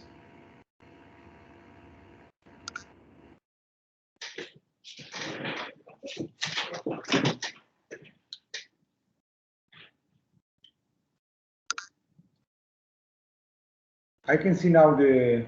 You can see the presentation. Yeah, but it's not in full screen.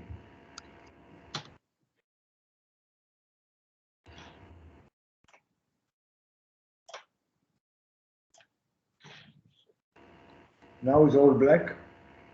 No, you change some things, Damian.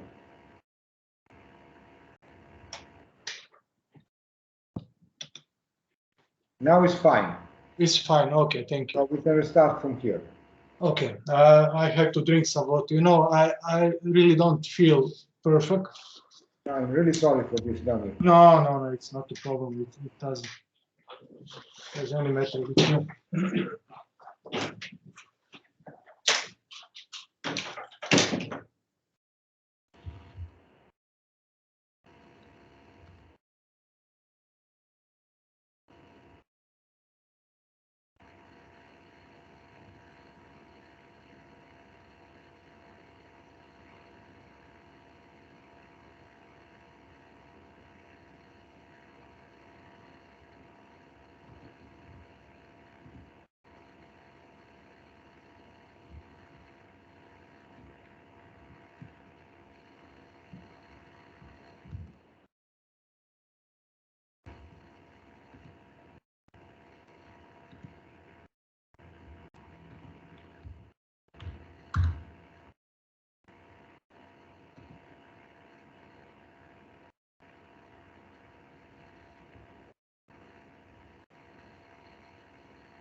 I'm getting tired, I guess, Damian. Sorry. I guess you are getting tired because it's been a long afternoon. Yeah, you know, I am not really a guy who can give lectures. I am tired because No, it's very good. We need to give also some break to the students. So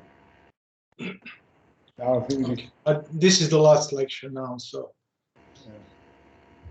I become happy.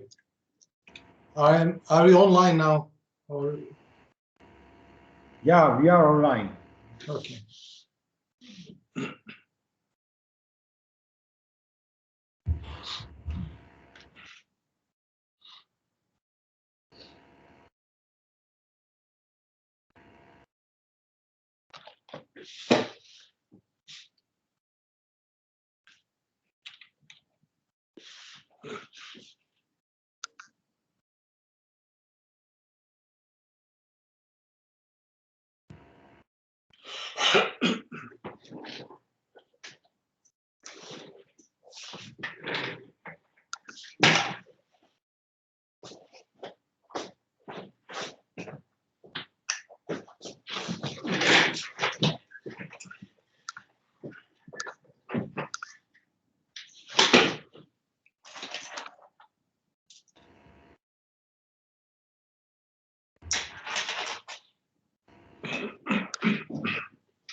Mariana, can we start?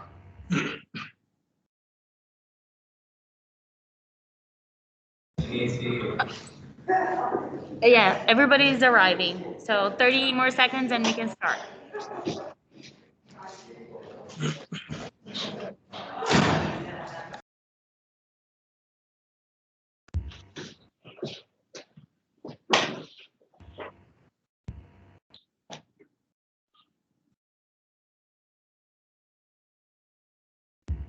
If you don't, can I start? Yes, you can start, Damir. please. Okay. So this is the last lecture. I will try to tell you a few words about possible role of investigation of crystallization or precipitation in the field of environmental protection. Modern society is strongly concerned about the global warming caused by carbon dioxide emission in the atmosphere. Majority of anthropogenic CO2 emission is belong to that is released from industry. Actually, in the atmosphere, we have about 410 ppm of carbon dioxide, and if this figure reach 800 ppm, this is going to be a point of no return. Therefore, a lot of effort is made to remove carbon dioxide from the atmosphere, to capture it, and different strategies apply for that purpose. One of these is the carbon capture and storage, which is typically applied from large sources like coal-fired power plants, chemical plants, or cement production plants. And on such places, carbon dioxide is removed, absorbed before entering in the atmosphere. Such captured carbon dioxide is subsequently liquefied and stored in a deep geological formation. Such technology is expensive, mostly because of that the carbon dioxide is disposed. It is not a product or something like that. Alternative to this process is carbon capture and utilization. It means that the captured carbon dioxide is used for the production of some other high-value chemicals. Actually, at the moment, exist several efficient technologies for carbon dioxide absorption into alkaline solution, in the aqueous solution, like monoethanol amine production, sodium hydroxide, lithium hydroxide, and according to this technologies, carbon dioxide is transformed to carbonate ions or bicarbonate ions. Subsequently, this carbon dioxide is supposed to be fixed by calcium carbonate precipitation. In that case, the waste carbon dioxide could be precipitated or could be mixed with waste source of calcium ions like blast furnace slag. And as a result of such combination, calcium carbonate can be a product. Calcium carbonate, precipitated calcium carbonate is actually product that is on the market, which has really versatile features, and it has relatively high added value in comparison to just ordinarily grounded calcium carbonate. Precipitated calcium carbonate is typically used as a filler in plastic, paints, food, and pharmaceutical industry. It can be used as a fertilizer in glass, ceramic production, but actually the increased consumption of precipitated calcium carbonate was possible after its application in paper industry, which was actually allowed and possible after introduction of not acidic process of paper production. The price of precipitated calcium carbonate can significantly change, and it is of the order of 1,000 euros or dollars per ton.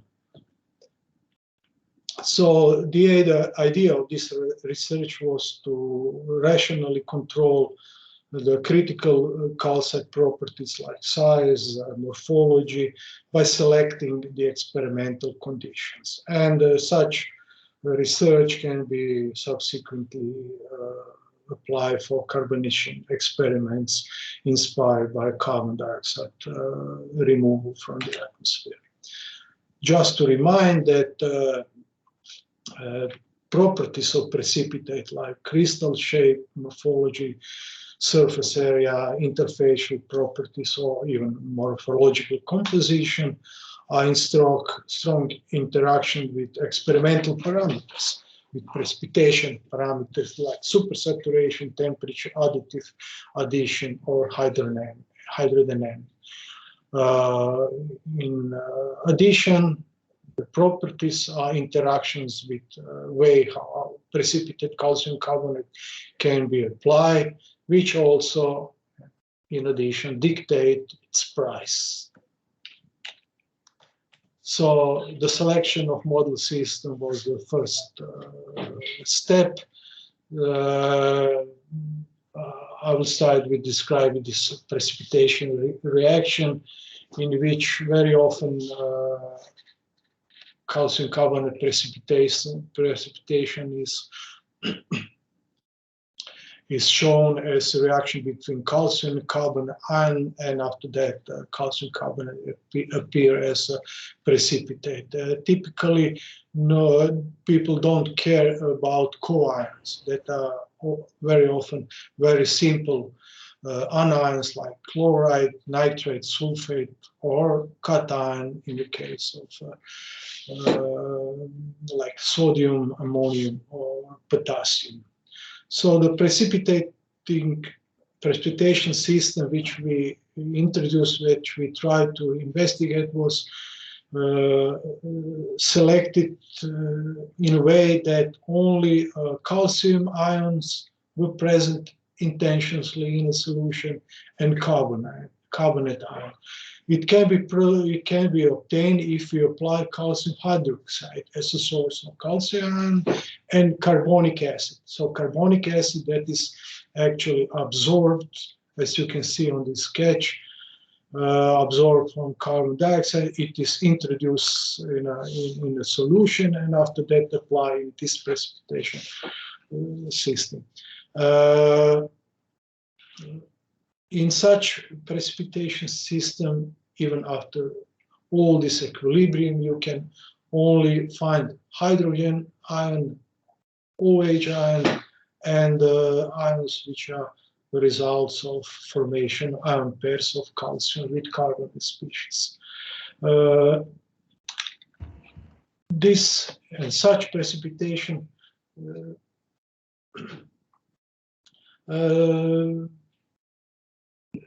the diagram such precipitation system was dictated actually with the solubility of calcium hydrogen and calcium hydroxide and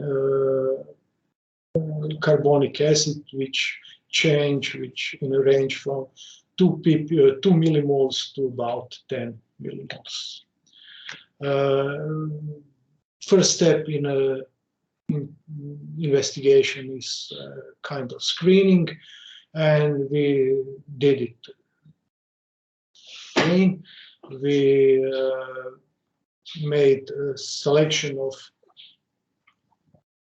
a lot of precipitation experiments in which we mix different concentration of reactants.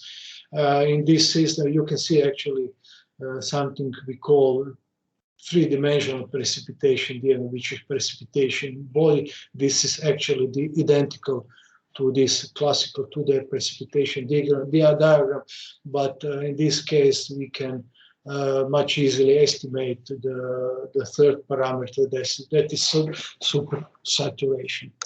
And these dots are points at which we mix solution of different composition, and after chemical analysis of these dots or these points, these samples, we find that in this higher supersaturation system,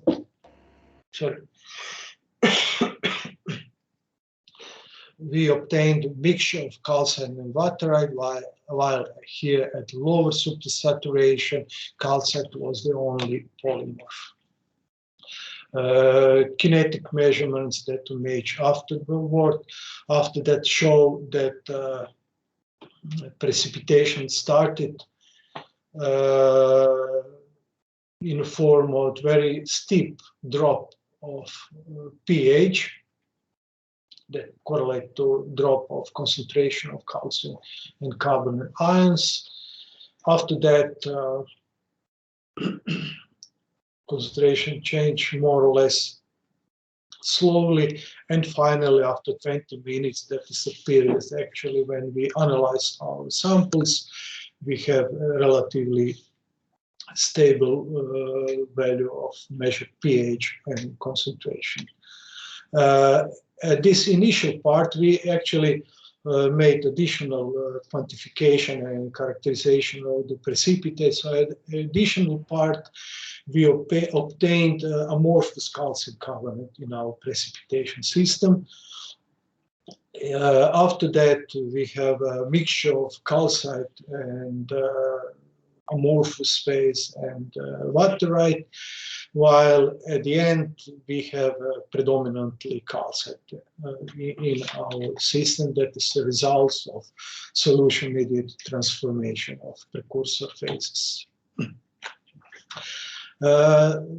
Actually, one of the goals we try to investigate is the role of some very common additives or impurities that can appear in a precipitation system.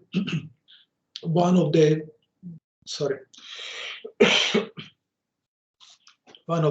is magnesium. Magnesium is very often found together in a precipitating system like seawater together with calcium. It is known that magnesium is very effective inhibitor of calcium carbonate nucleation, particularly calcite nucleation growth, so indirectly initiate the precipitation of aragonite. It is also known that magnesium easily incorporate in a calcite structure, thus forming magnesium calcite. Again, on the model system, so it was determined by the solution, by the concentration of calcium carbonate and carbonate species in the range of 5 millimoles to 10 millimoles, but in such precipitation system, magnesium was introduced. The samples were analyzed after 20 minutes. The pH of such system was carefully selected because when calcium and magnesium are present in the system at high pH, then it's possibility to obtain magnesium hydroxide coprecipitation. So the pH which we applied in this research was lower than 9.45. Actually, the structural analysis of such systems showed that calcite and magnesium calcite can be produced after changing the magnesium concentration. The chemical analysis of our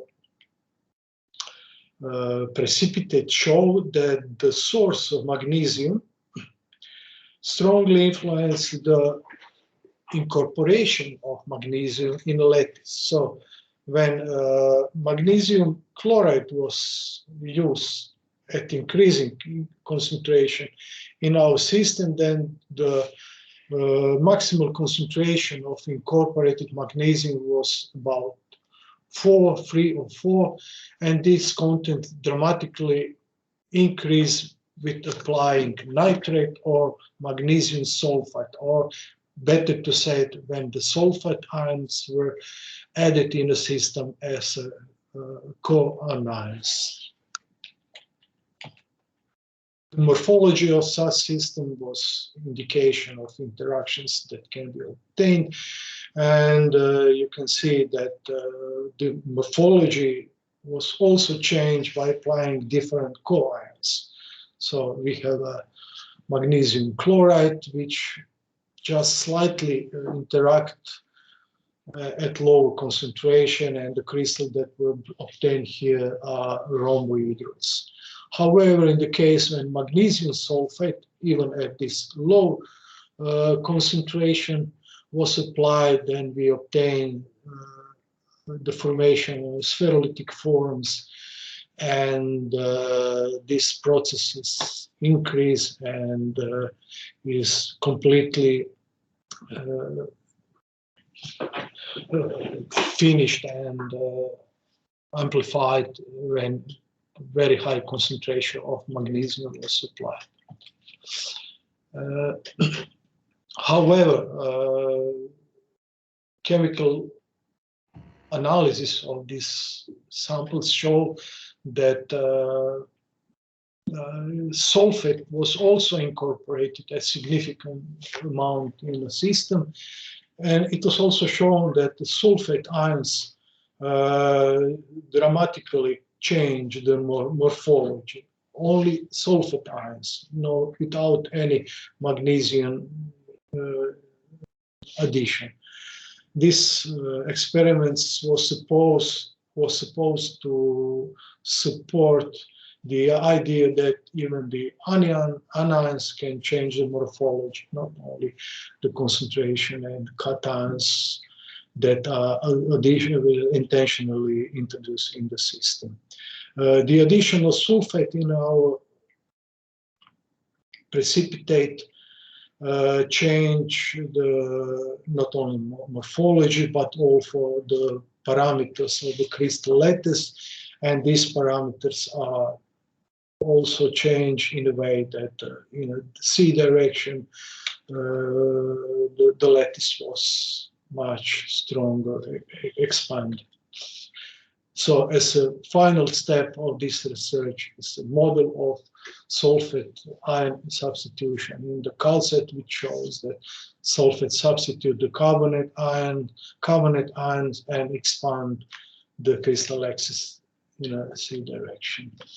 The hydrodynamic is a parameter of precipitation that is not so often investigated, but in this research we show that interactions of temperature and changing the hydrodynamics can influence the, as well as substrate saturation, of course, can influence the morphology in a very wide range. So without any additives, it's possible, we demonstrated it's possible to produce calcium carbonate that is in a calcite specifically, that is in the nanosize range. We can produce scalenoidal calcite, but also rhombohedral calcite changing just by simple precipitation parameters. The conclusions are in this way. So we concluded that precipitation system which we apply is optimal model for investigation or incorporation of inorganic additives. At higher supersaturation, precursor phase is precipitating mixture with waterite, while the extent of magnesium incorporation is proportional to concentration of respective salt. We also concluded that this magnesium incorporation also depend on co-ion presence of coion and increased in a row from chloride to nitrate, and is higher in the case of sulfate ions. However, the most magnesium was unincorporated when no coion was present, so it means in a case when magnesium hydroxide was used as a source of magnesium ions.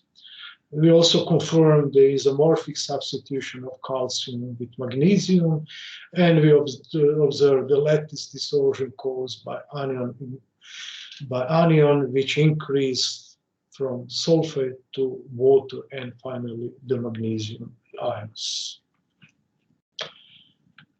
So that was research of PCC precipitation, and finally I will show you some research that is really strictly related with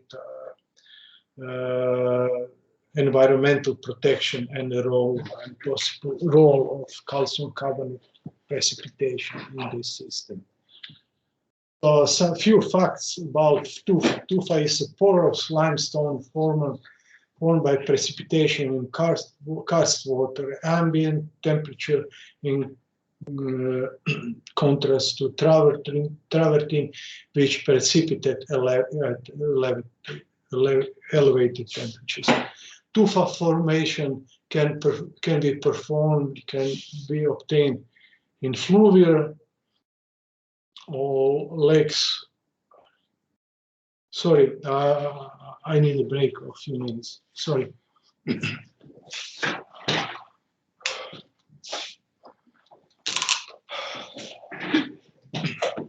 It's okay now. Can you go ahead, Damir? Are you okay? I have some problem. So tufa formation is actually endangered by human impact, and that was the reason why we try to see how this process can be controlled in a laboratory condition and how can we obtain some specific goals in this context that is investigation of role of supersaturation or substrate. We also try to discern the role of natural and anthropogenic inhibitors that can influence the stability of tufa. Again, this is a sketch which shows how tufa is formed. So carbon dioxide is absorbed by rainfall. It partially dissolves the carbonate rock. After such enriched water leave out on the surface, the carbon dioxide was degassed. Due to degasification of carbon dioxide, pH in the system change, and calcium carbonate precipitation form of tufa can be performed. Model system which we investigated was selected on the basis on the concentration of major species on one position in Croatia on the so-called Plitvice lakes, which is known after the tufa formation, and you can see that the concentrations, of course, significantly differ from the concentration that could be found in the seawater. You can see that the dominant ionic species in karst water is calcium and magnesium, while concentration of sodium and potassium is low. You can also see that bicarbonate concentration is high. It is about 4 millimoles, which is about of the concentration is seawater, but in karst water it is dominant ionic species, on contrast to the seawater composition. There are no ionic equilibrium similar to those that could be found in seawater, but the point is that the extent of their concentrations completely different, and they are on the much lower lower scale. A critical step actually in this part of the research was the selection of appropriate experimental setup. Just to remind you that the precipitation in environment started by degasification, which actually decreased the pH while increased the pH, while the calcium carbonate precipitation changed the pH in the opposite direction. So analogy in a laboratory system is open system described like this. In this system, there is a complete interaction of atmosphere and solution which contains calcium ions and carbon dioxide. In such system, actually, the problem is to follow the course of the reaction.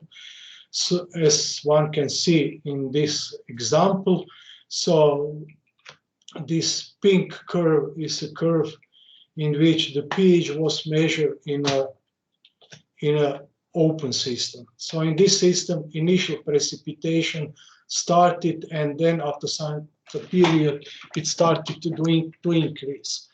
In a normal context of calcium carbonate precipitation, it means that calcium carbonate is dissolved. We know that this is not the question.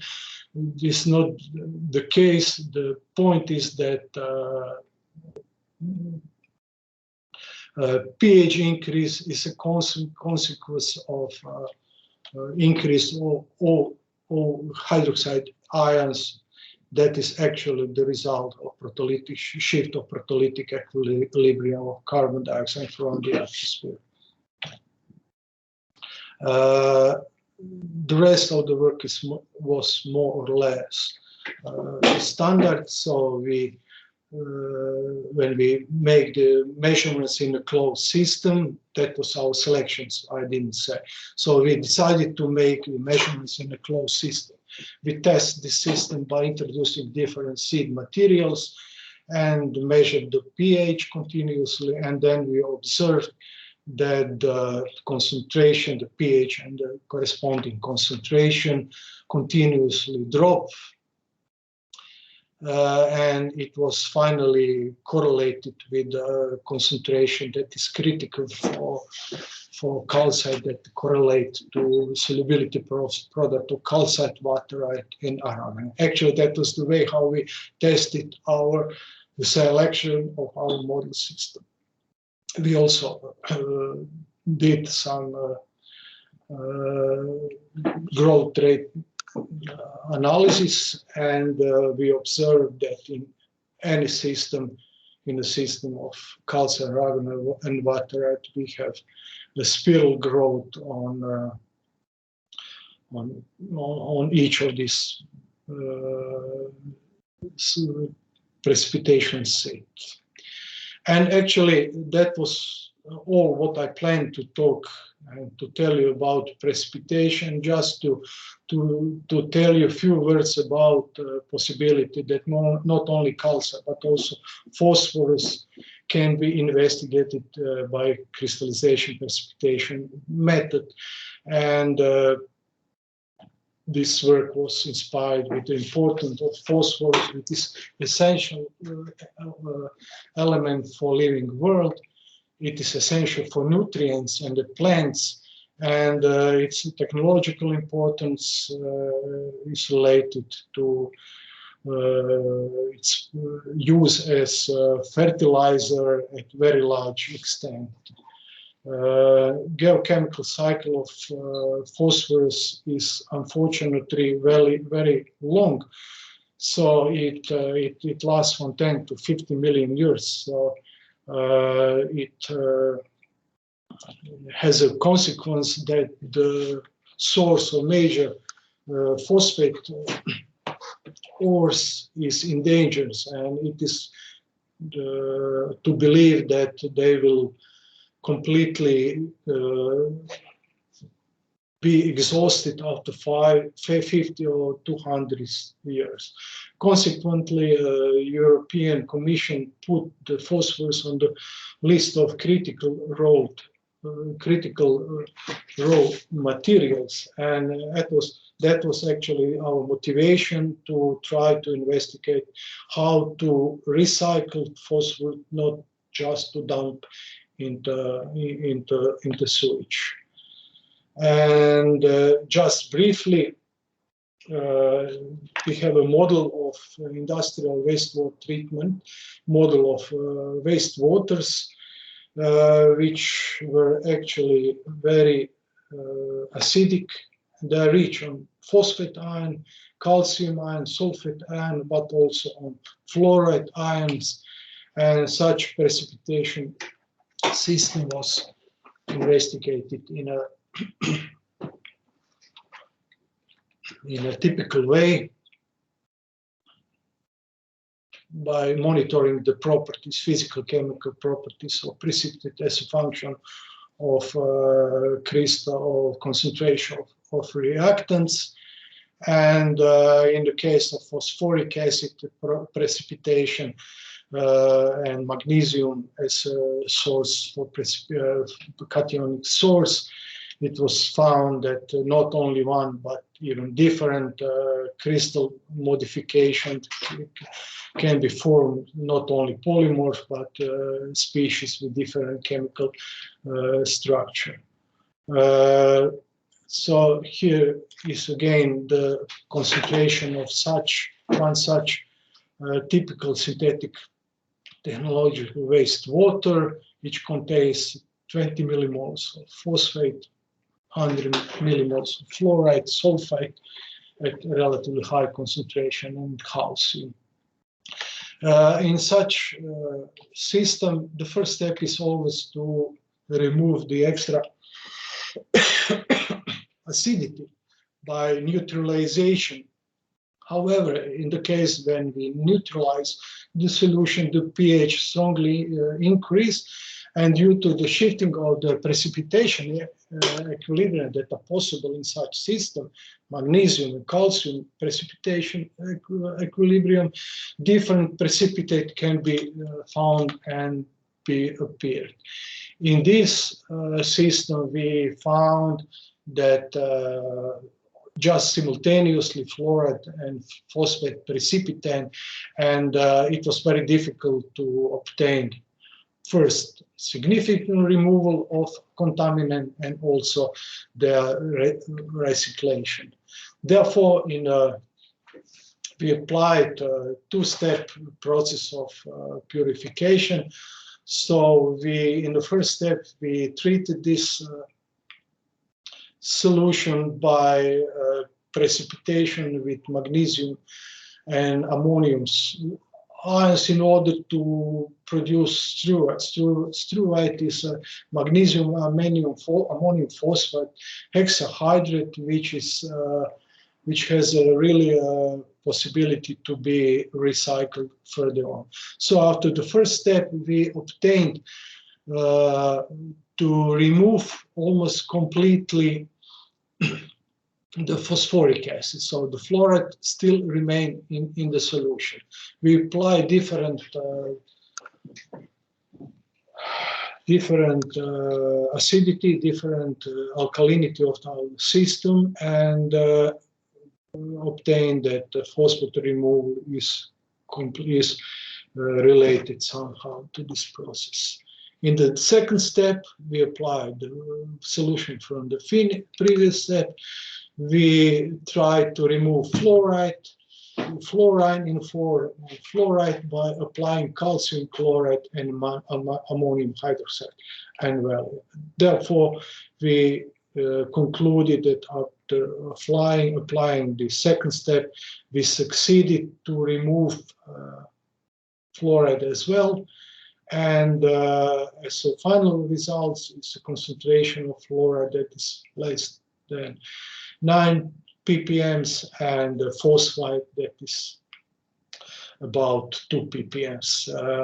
Such water can be readily and simply dispose in the water bodies. So the purification of water was obtained, and what is additional value of this research of such approach is recycling of products of precipitation, in this case struvite, in a form of that can be applied as magnesium, ammonium, phosphorus fertilizers with high added value. So that was what I planned to tell you about, nothing more. Maybe in the future we can talk about phosphorus recovery from municipal wastewater treatment, but this is a much more complex system, and crystallization and precipitation in this system is much difficult to apply in a consistent way. So thank you for your patience, and this is what I plan to tell you. Damir, thanks so much. We appreciate your effort to feel in perfect health conditions, so this was even more appreciated. So, there are any questions from the auditorium?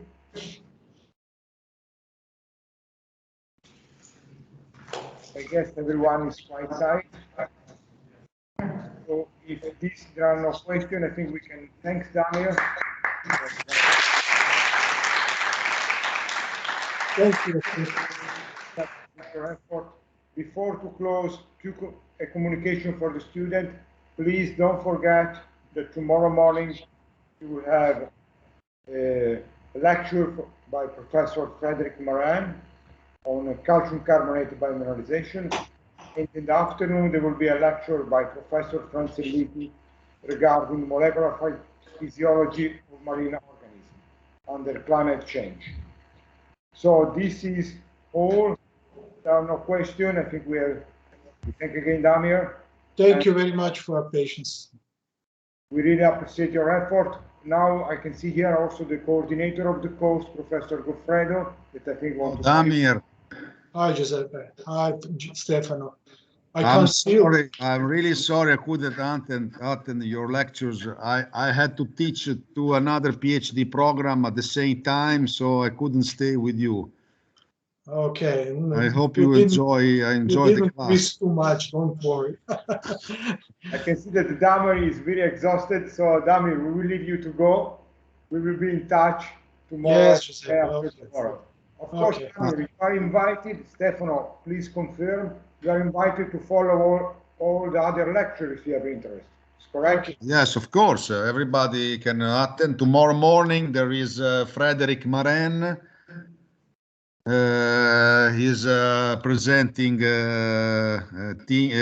lectures on biomineralization, and in the afternoon there is lectures by Professor Franzelliti on physiology, and so on. So you have the program. You can join us anytime.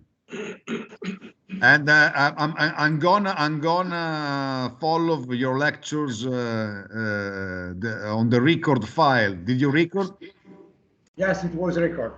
Okay, so I will see the record, Damir. Thank you very much. Thanks, Damir. Bye.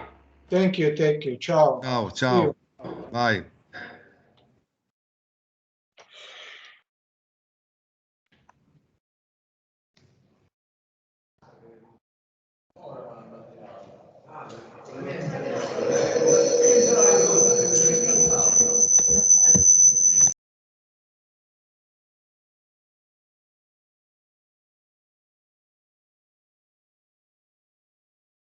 La stoppo io la registrazione? La posso stoppare io. Volevo solo chiedere contatto Fallini per la presentazione di Damir. No, contatti Damir. Contatto lui. Ok, va bene. Mi raccomando. Va bene, va bene. Grazie. Ciao. Ciao.